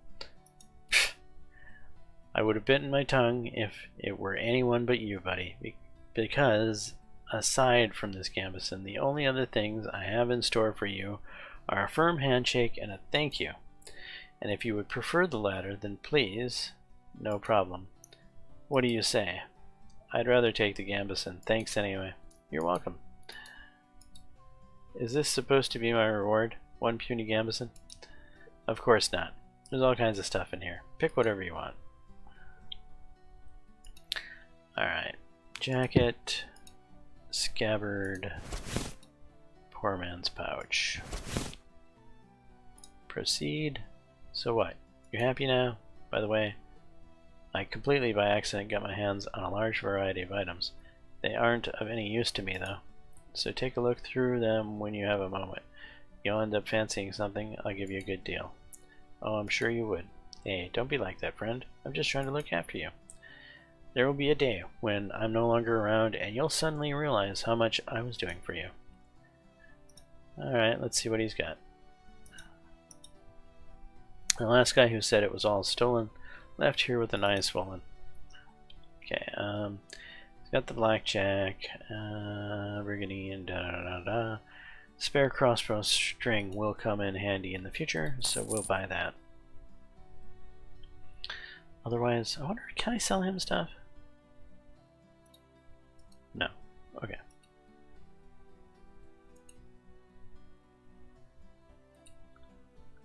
One day, a Venetian merchant appears in the English camp, passing by, traveling from Italy to the lands of the German princes. The wealthy merchant instantly ends up in Bartholomew's field of vision, who quickly makes inquiries about him, finding out, among other things, that the merchant is a big lover of gambling.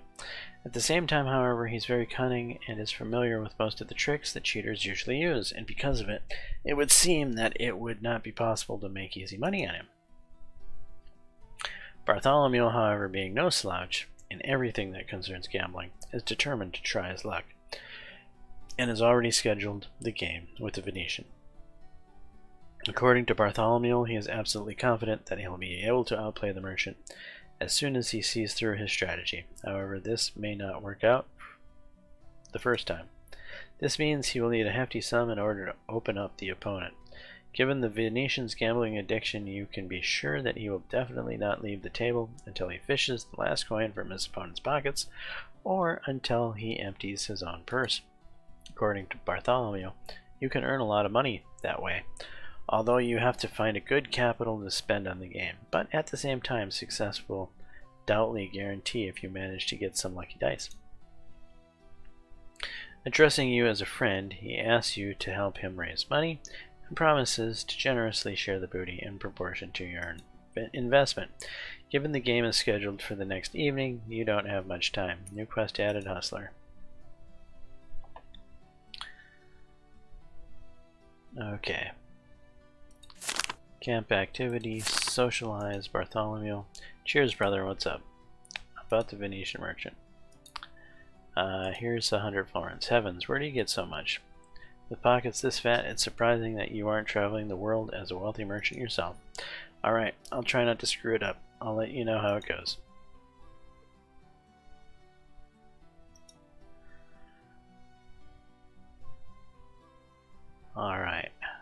That being said, we're gonna go sell some loots.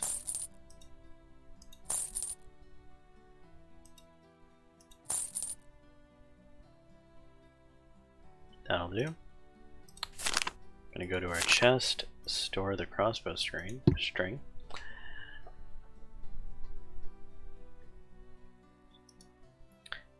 And now, verify we are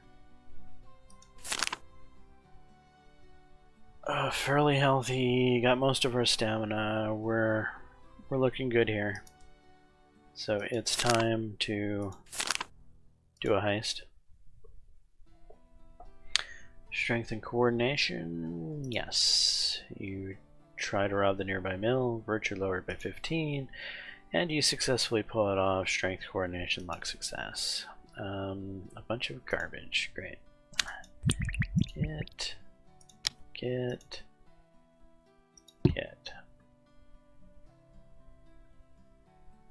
Proceed, trade, get rid of the prisoner's chain, get rid of poison bolt. The unknown toxin, guess, could come in useful in the future to make deadly poison.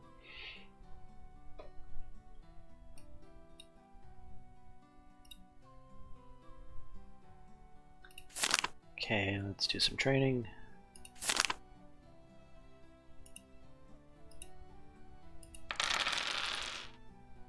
One of the knights arranges a training session for the militiamen, instructing them in various advanced weapon handling techniques, maneuvers, weapon skill that's increased by 1.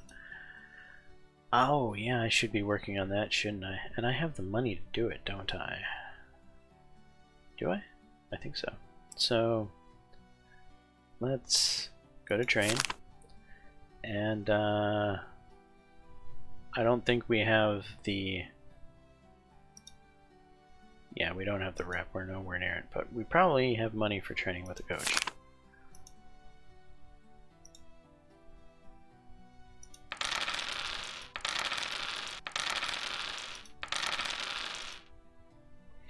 One day you're suddenly summoned by the sergeant. He informs you that you will be transferred from the main camp to a distant outpost for the next few days to replace one of the soldiers who has contracted dysentery. Okay. This doesn't sound familiar. I don't think I've never, huh? Alright, what's going on? You are to set out tomorrow morning so that the sergeant has given you the rest of the day to prepare. He recommends that you rest and stock up on basic necessities because the outpost is quite far from the main camp and the supply situation there is tough. New quest added, money has no smell. At the appointed hour, Bartholomew appears with a sullen expression on his face and a long story about how he almost beat the Venetians several times, but in the end was left with nothing. Handing you a handful of coins, he apologizes that this is all he managed to win back. 27 florins. EXP for completing the quest plus 20. Alright, that's fine. We got EXP for doing the quest. We got a civic talent. Beast of Burden or Huntsman?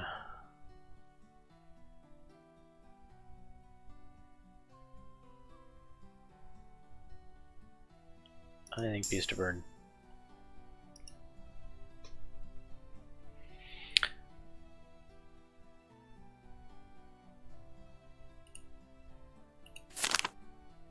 Money has no smell. Prepare for deployment to a distant outpost. That's odd and unusual and strange and...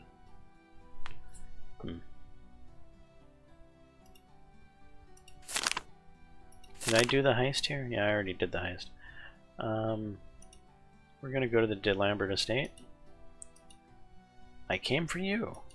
Well, that's new. And what have I done to deserve such honor? Do not judge me too harshly. I just wanted to spend time with you, if possible. It is possible. After all, what kind of hostess am I? Da-da-da-da-da. Thank you. The pleasure's all mine. Ask about the Lambert estate. and we all became the center of local commerce since Cambrai was cut off from the rest of the province.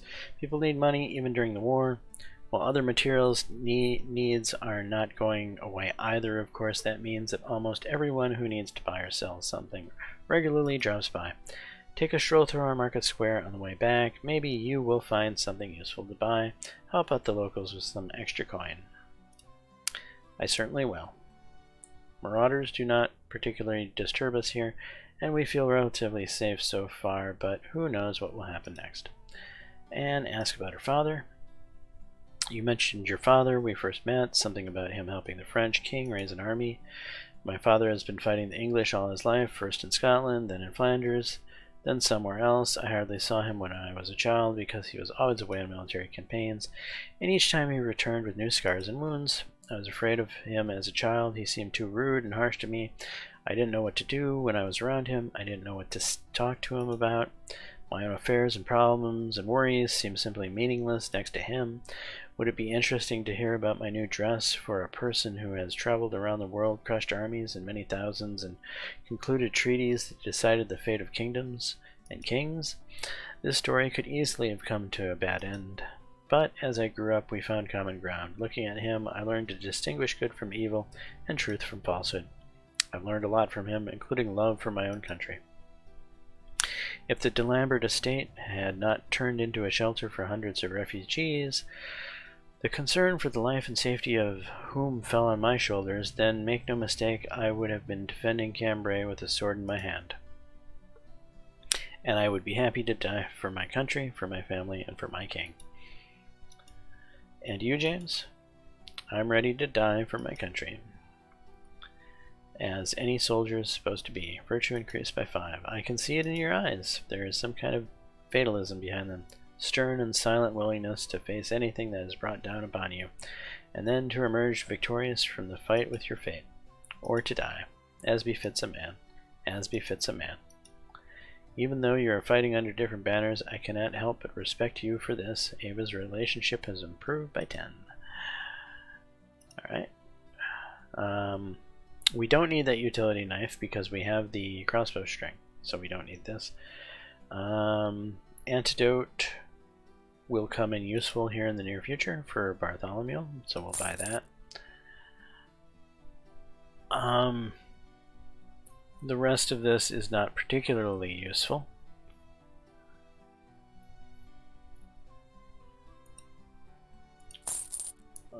Wine bottle always is, I suppose. Antiseptic bandage we could do with.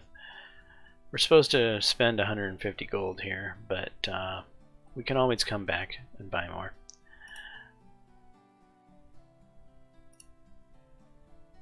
Now then, we're going to go to the character. We're going to go to inventory. We're going to equip this bandage. We're going to equip this wine. Still leaves us with 19 spaces. We got quite a few spaces to work with still. Actually, we're going to unequip the water skin and unequip this one. We're going to go back to crafting. We are going to combine the water skin with medicine. And we get some potent medicine. I'm going to do that one more time.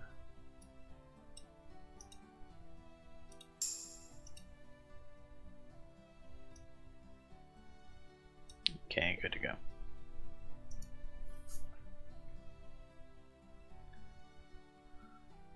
Now then, I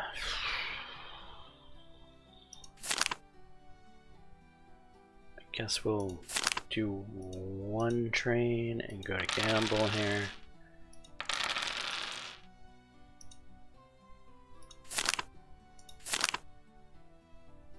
Haven't been sent to that outpost yet, evidently.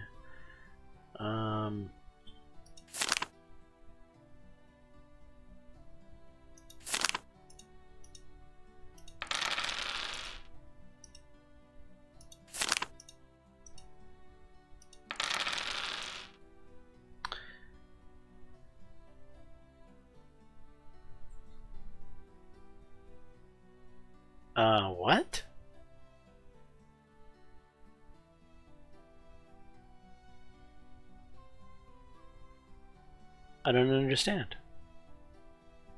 Well, evidently I screwed this up. But I didn't see a quest. How? Maybe I was supposed to talk to the sergeant? However, this does not help you avoid the necessity of going to the remote outpost. After listening to many new words from the sergeant and getting heftily smacked, you hastily join several other soldiers already waiting for you on a supply wagon ready to go. After a quarter of an hour ride, you arrive at the destination. The outpost in question covers the western part of the city, preventing the besieged from contacting with the outside world through a small side gate.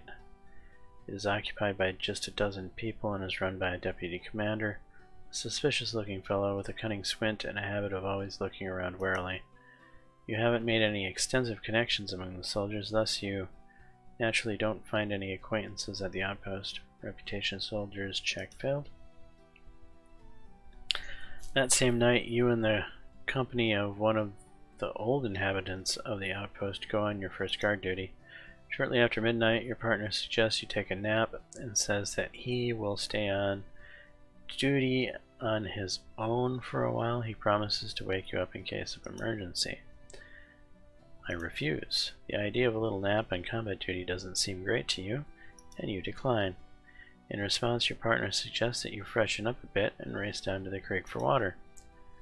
Deferring to his seniority, you go where you're told. However, something inside keeps you on edge. Everything looks as if there was an attempt to hide something from you. Quietly sneak back. After quietly sneaking back, you witness a caravan of half a dozen wagons attempting to enter the city under the cover of darkness. All the while, your partner, who also sees it perfectly well, calmly observes. Noticing your appearance, he orders you to keep your mouth shut. Pulling a jingling pouch with florins from his pocket, looks at you questioningly. He says nothing, but you can figure it out without words. I refuse. You immediately raise the alarm, and along with the other new arrivals from the main camp, rush to interrupt them.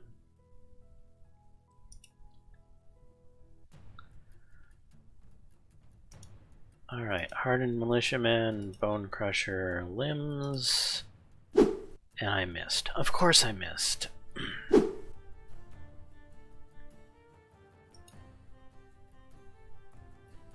And I failed to recover.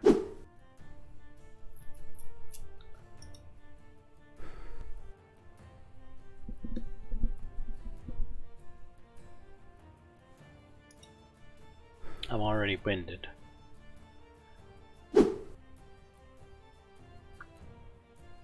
I have no respite.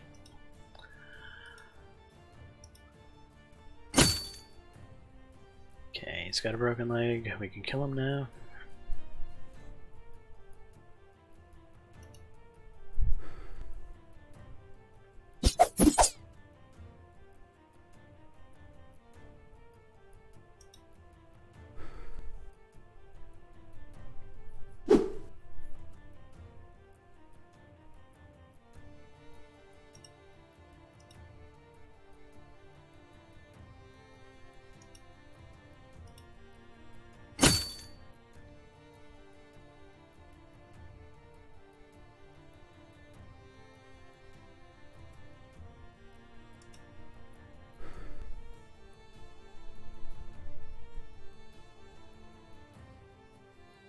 Alright, we definitely need to rest.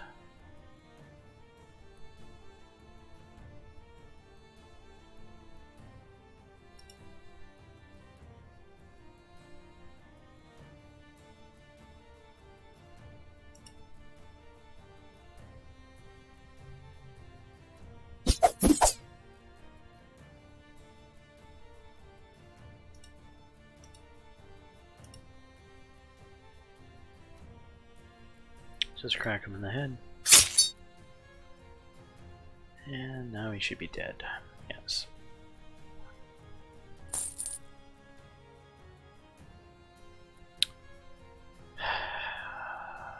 Yeah, we're gonna search a hunting sword, a padded coif, the battle does not last even 15 minutes, clearly not expecting you to show up. The French quickly abandon plans to break through into the city and prefer to retreat. The deputy and the old inhabitants of the outpost are understandably furious because of your actions, but you don't pay much attention to their wrath. Figuring that the sounds of battle are guaranteed to attract the attention of other sentries and lookouts who will alert the main camp, and it won't be long before a superior will show up here, so you will be able to tell him the truth about what happened. At first this plan seems quite proper to you, but it quickly becomes obvious that you did not take something into account. Without asking unnecessary questions or wasting time on discussion, the deputy and his men bear their weapons and rush at the new arrivals who have helped you in battle, and having been taken by surprise, one by one they are quickly sent to the afterlife. In just a few minutes, the only honest person left on the outpost is you. Time to fight. Hoping to hold out until the arrival of the men for the main camp, you decide to fight.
Alright, we need to respite.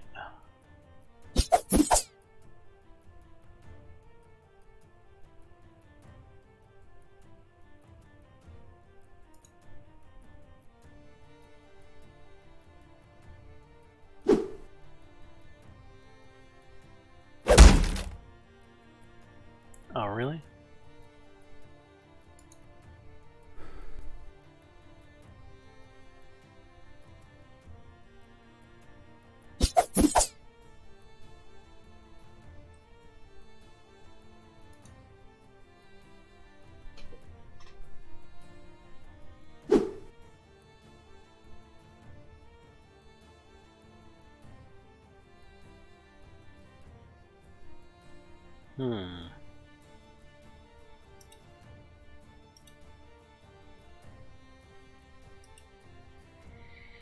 Overhead strike neck.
Okay, back to fresh finally.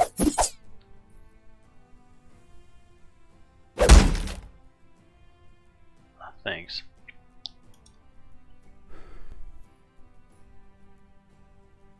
Hear the noise of approaching horsemen. Perhaps if you hold on a little longer, someone will come to your aid.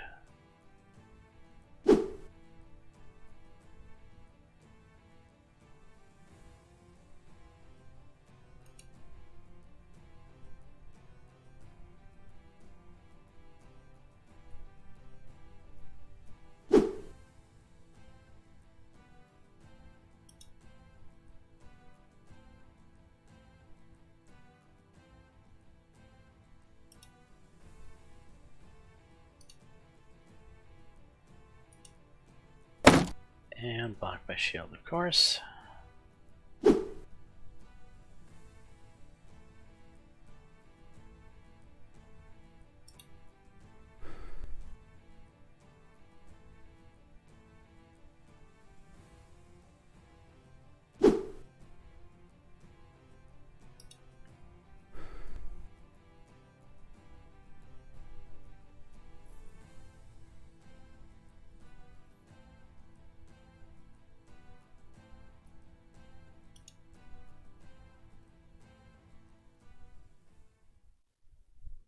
Didn't get to kill anyone else. You fend off the deputy henchman and managed to last long enough until the arrival of a cavalry squad led by the sergeant. Hearing your and the outpost deputy commander's mutual accusations and two completely different versions of what happened, the deputy swears that it was you and the new arrival who were bribed by the French. The sergeant prefers to arrest you all and bring you to the camp for a full trial. At the main camp, the commanding officer listens to both sides' versions and renders a verdict in your favor. Reputation soldiers, prestige, reputation of the Earl, reputation sergeant, and the surviving men of the deputy check passed. The deputy, along with his surviving henchman, is sent to a date with the executioner while you are cleared of all charges and even thanked for your incorruptible and loyalty to the oath. Reputation, the Earl, increased by 5, virtue increased by 10, 50 florins received.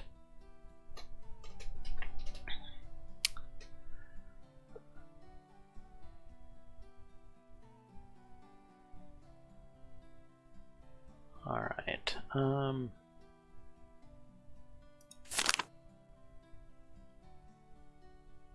evidently tired.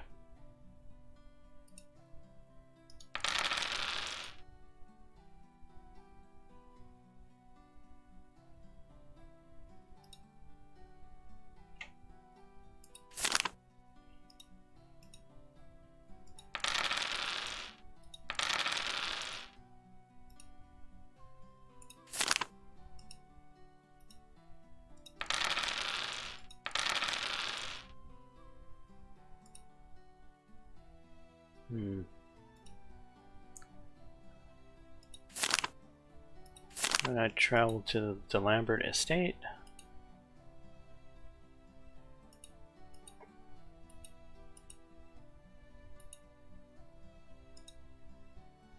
And we're gonna buy a antidote probably. That should get us the necessary money spent here. Yep. I hope you were not disappointed with your purchase, and thank you for your generosity. Thanks to you, a lot of locals were able to earn a living and make ends meet in these tough times. Sad as it may seem, we would have had a much harder time without you. Please accept my gratitude. EXP for completing the quest. Back. Okay, I'm at 5 virtue, 92 prestige. Okay, I've never seen that set of events happen before. Obviously I know how it plays out a little better now, so I can prepare in the future. And I'm starting to be frustrated with my weapon pick. Or not, well, not per se my weapon pick, more that I'm not getting the opportunity to actually wound and then kill my targets, so that I can actually do what I'm kept attempting to do, and that's to build up the torturer's mask. The amount of stamina that's being used by that special attack is really more than I was expecting. I wasn't expecting to be using like 40 points of stamina every time I use that damn thing. Anyway, let's hang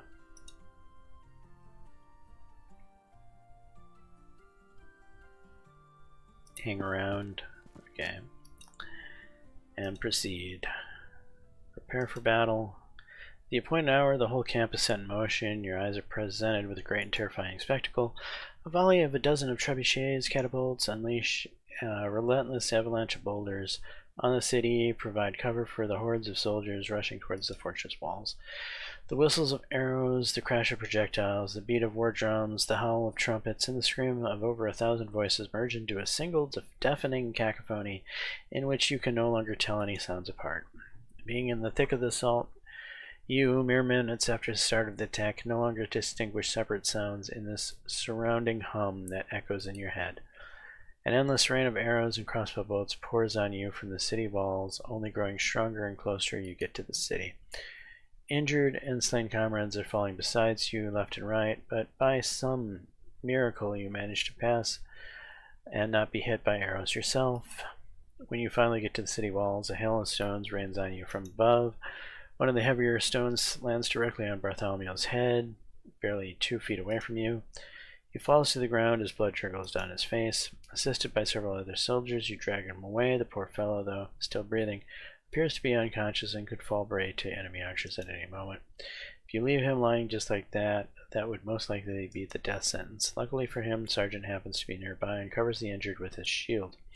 As you try to catch your breath, you look around for the ladders that should already be in place, or that was the plan anyway, as they are nowhere to be seen while you continue searching. Trying to make sense of anything in the clouds of dust and smoke enveloping you, a chaotic fight ensues. Taking full advantage of the state of disarray, a group of enemy soldiers emerge from the haze and attack your troop. French footman, bone crusher, limbs. Thank you for not missing.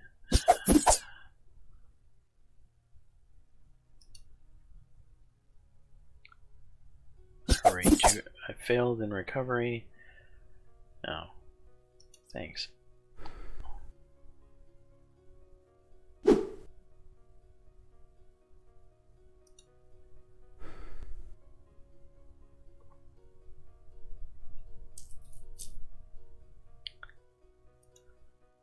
An attack. We'll do an overhead. No, we won't. We're just gonna batter.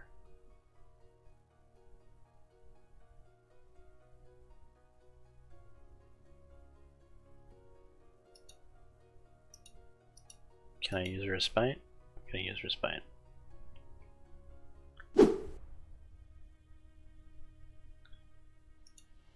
Now we will do an overhead strike to the neck.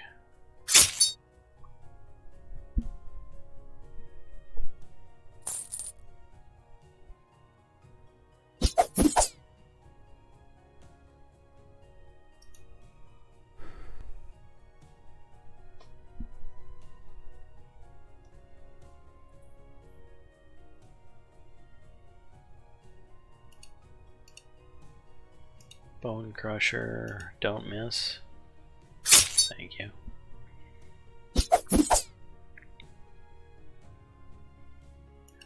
Recover.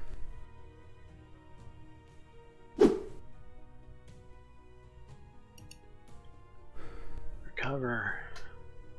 We're tired already.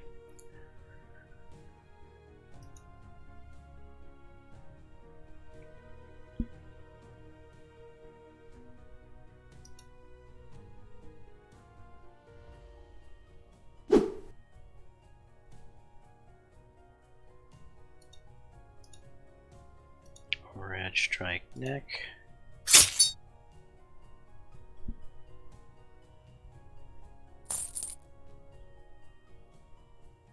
Search.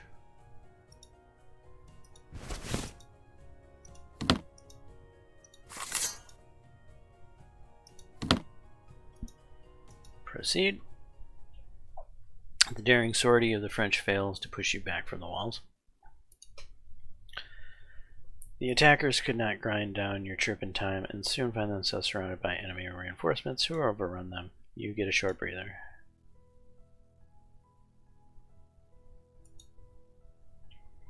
The defenders keep throwing stones and shooting arrows at you, but the shower of missiles seems to be dwindling. The siege engines sing for their supper well enough, shattering the walls with every hit. With the arrival of reinforcements, the siege ladders finally make an appearance as well, and by Northampton's order, you are immediately propped against the walls. In an attempt to encourage the men, the Earl promises a handsome reward as well as double share of spoils to the first soldier who sets foot atop the walls.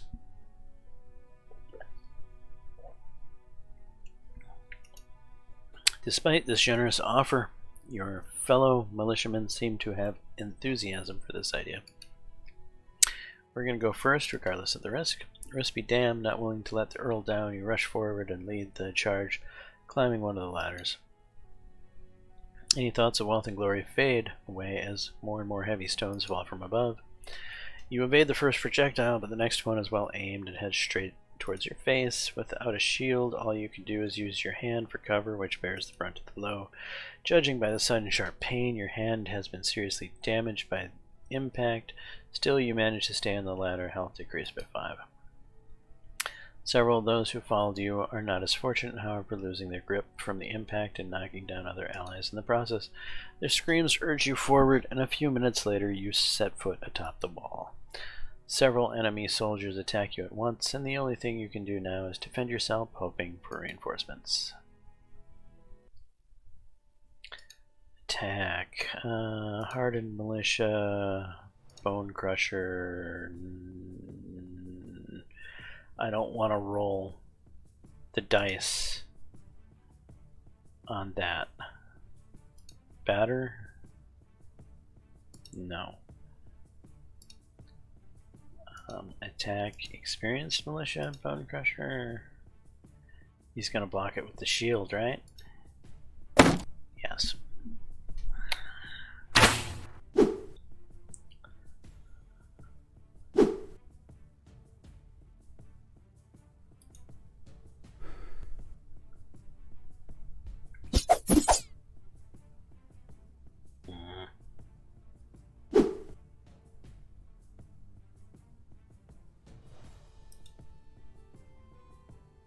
Stop failing to recover, please.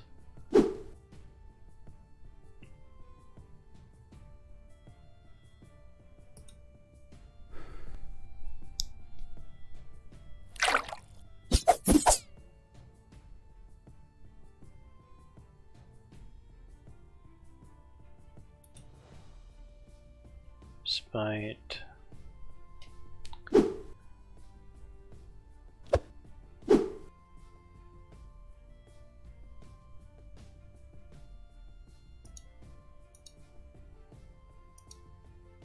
Here we go again.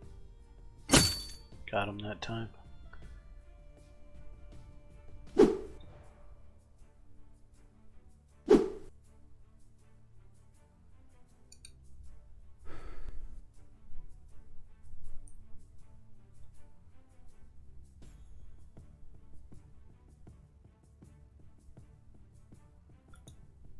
And recover.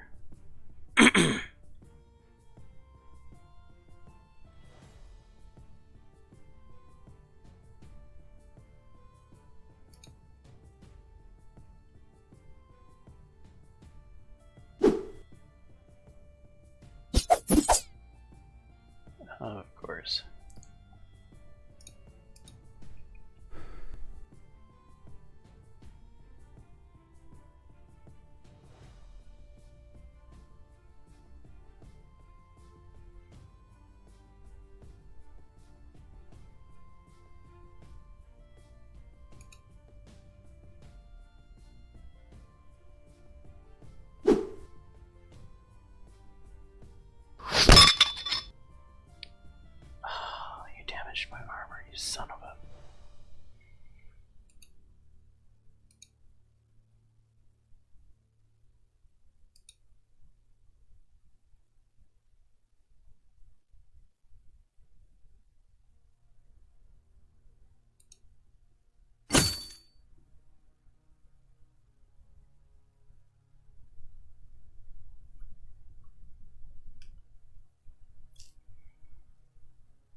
Continue.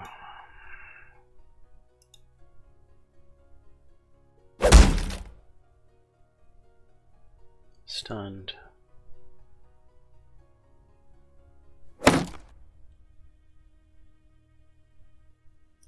Right, attack. Batter. Or neck. Okay, he's gone.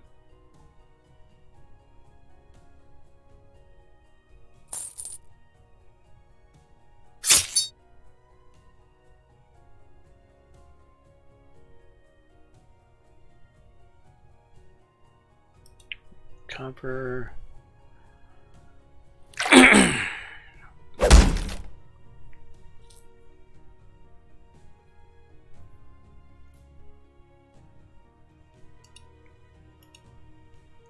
Bone crusher limbs.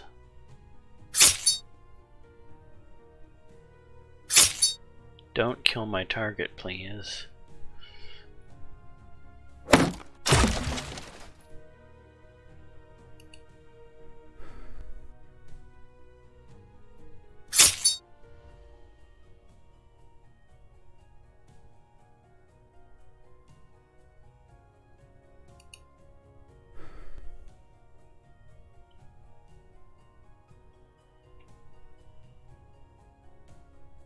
You're making me rush. I need to be respiting this turn.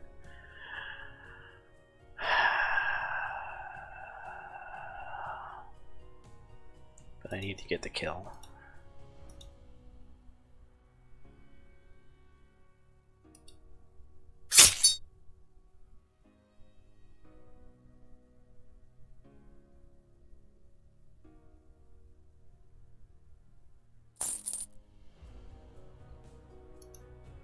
Now I have to go into the fight against the knight. Tired. More tired than I'd like. Okay, the course of the battle gradually changes. The confident onslaught of the English, which allowed you to take over large sections of wall, is now slowly but surely fizzling out. The French, on the other hand, thanks to the constant flow of reinforcements, begin to push even harder, threatening to throw you off the wall very soon. Right in the heart of the battle, you spot a tall knight leading and cheering the French soldiers. Confidently wielding his halberd, he fights with such fury as he intends to win the battle just by himself. Several of your comrades rush at him, but one by one they fall dead from his heavy blows. Challenge the knight. Despite his fatigue and exhaustion, you remain clear-minded and are able to see that this is the exact moment that might decide the fate of the whole assault. The French, just like you, are standing on their last legs, and the death of the knight leading the defense cannot but topple their ranks. With these thoughts in mind, you take a step forward.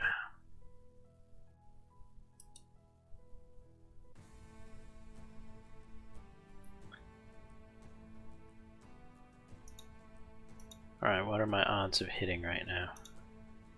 Terrible. Okay, we need to go into defensive stance, and what kind of feint do we have available?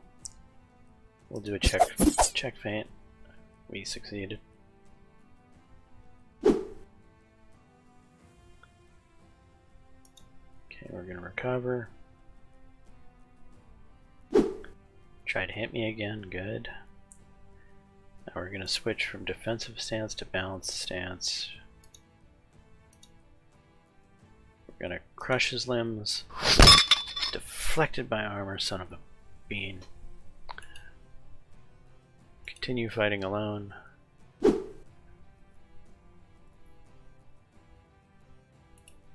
Back to defensive stance, recover.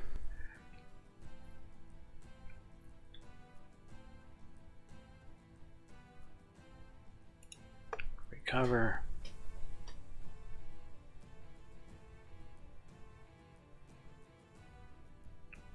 Respite.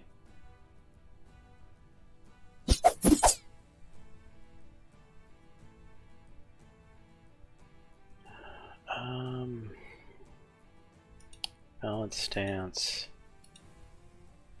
Bone crusher. deflected by armor again.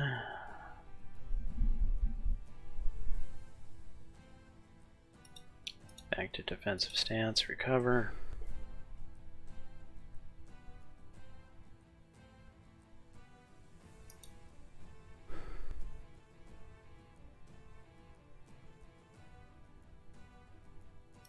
Respite.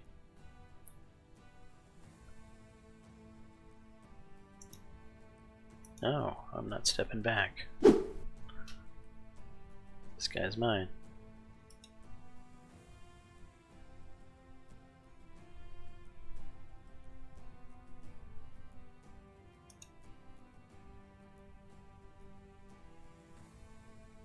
Oh, shut up with the timidity.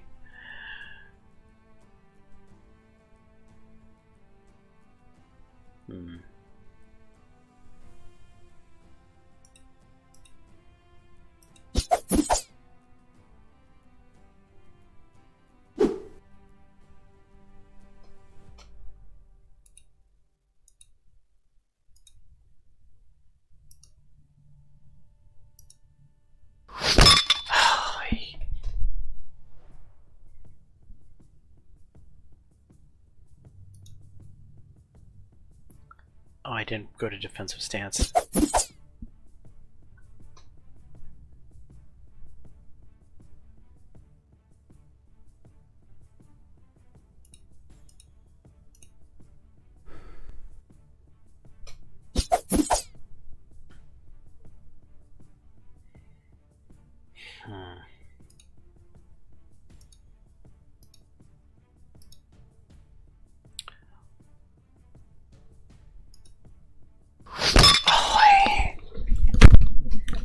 Is it even possible?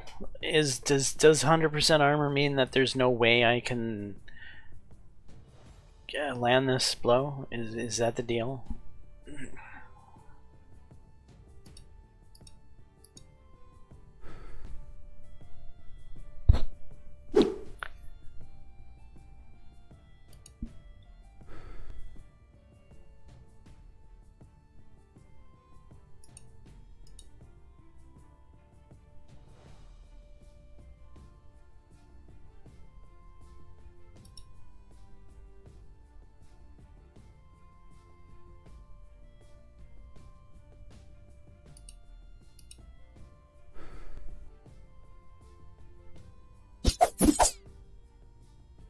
He landed the leg sweep, did he?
Let's batter his head.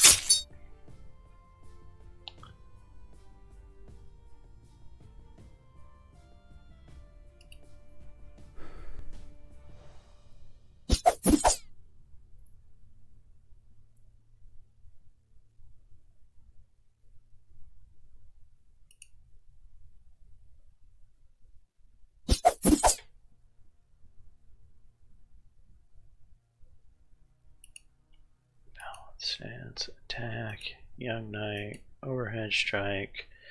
Let's just go for ending this thing.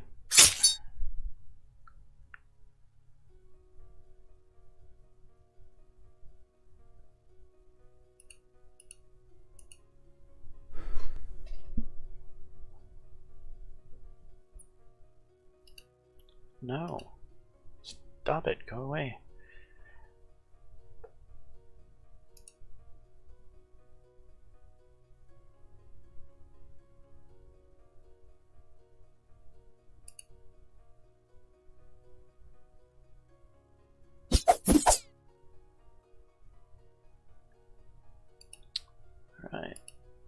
It's over. Batter. Head. Dead.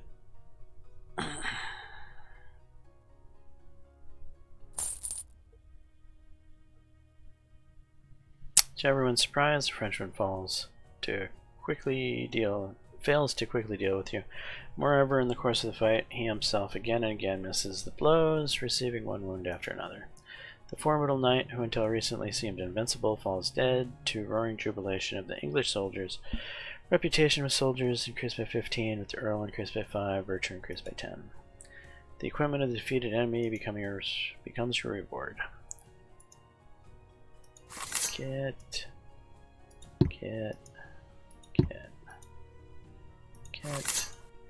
and get. Proceed. The death of a knight really makes the French quail. However, at the most decisive moment, luck suddenly turns away from you as reinforcements hurry to aid crumbling enemy troops. The English, exhausted and barely standing on their feet, have no choice but to retreat. Those closer to the stairs and siege towers hurriedly descend, while others are trying to slow down the French advance and cover the retreat. You are one of the last to leave the wall, securing the title of one of the main heroes of today's battle. On the way back to the camp, the sergeants who witnessed your act of bravery promised to put in good word for you with the Earl, who offered a reward to anyone who would show courage during the assault. At the camp, it becomes evident that all attempts to take the town ended with the same result. English troops attacked the wall from several directions simultaneously, which was supposed to disperse the defending forces, but none of the attacking parties managed to achieve a decisive breakthrough. Heavy fighting took place at several sections of the walls at once. Some watchtowers were captured, but none of the attacks could build further success. At the camp, you see disgruntled knights and lords, as well as hordes of injured soldiers, while the smoking but yet impregnable tower walls dominate the background. You can't shake the thought that you may be stuck here for some time. Chapter 2, Going Nowhere, City of Cambrai, Low Countries. After the disastrous, almost catastrophic assault, the entire camp plunges into licking its wounds. Almost all units in the Royal Army suffer substantial losses. Your squad is no exception. This battle has cost you more than a dozen men dead or wounded. Among the badly wounded is your friend Bartholomew, who was first hit by a stone thrown down from the wall. Then he took an arrow to the knee and lost much blood. Once the inglorious assault is over, you waste no time and promptly help to bring to Cecilia. After seeing the distress in your eyes, she agrees to tend to Bartholomew, despite being overwhelmed by the amount of other wounded. Bartholomew's condition is rather grave, and she promises no miracles. Cecilia grants you she will do her utmost, but does emphasize now is not the time for unbridled optimism. Nonetheless, let us get back to the events of a bigger scale. The king, who is cross as two sticks, is rumored to have cast all the blame upon the lords and their uncoordinated attacks, who did not bother with mutual support and simply sought an opportunity to capitalize on the other's success so as to pop up in the right place at the right time and take all the credit. As a result, the most battle-worthy and elite troops have wasted most of their time waiting for the right moments to arrive at the tipping point of the battle. Such indecisiveness has cost several missed opportunities, including the foothold that you were able to acquire on one of the walls.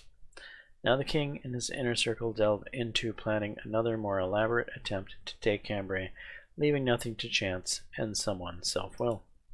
The Earl and the Prince, eager to prove themselves before the king, delve into laying out a cunning plan to penetrate the town walls. You have received a salary in accordance with your rank. You receive bonus payments in accordance with your prestige.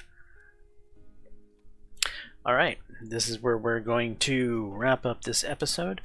I think we did 2 chapters where we usually do 1 chapter an episode, so this one might have gotten a little lengthy.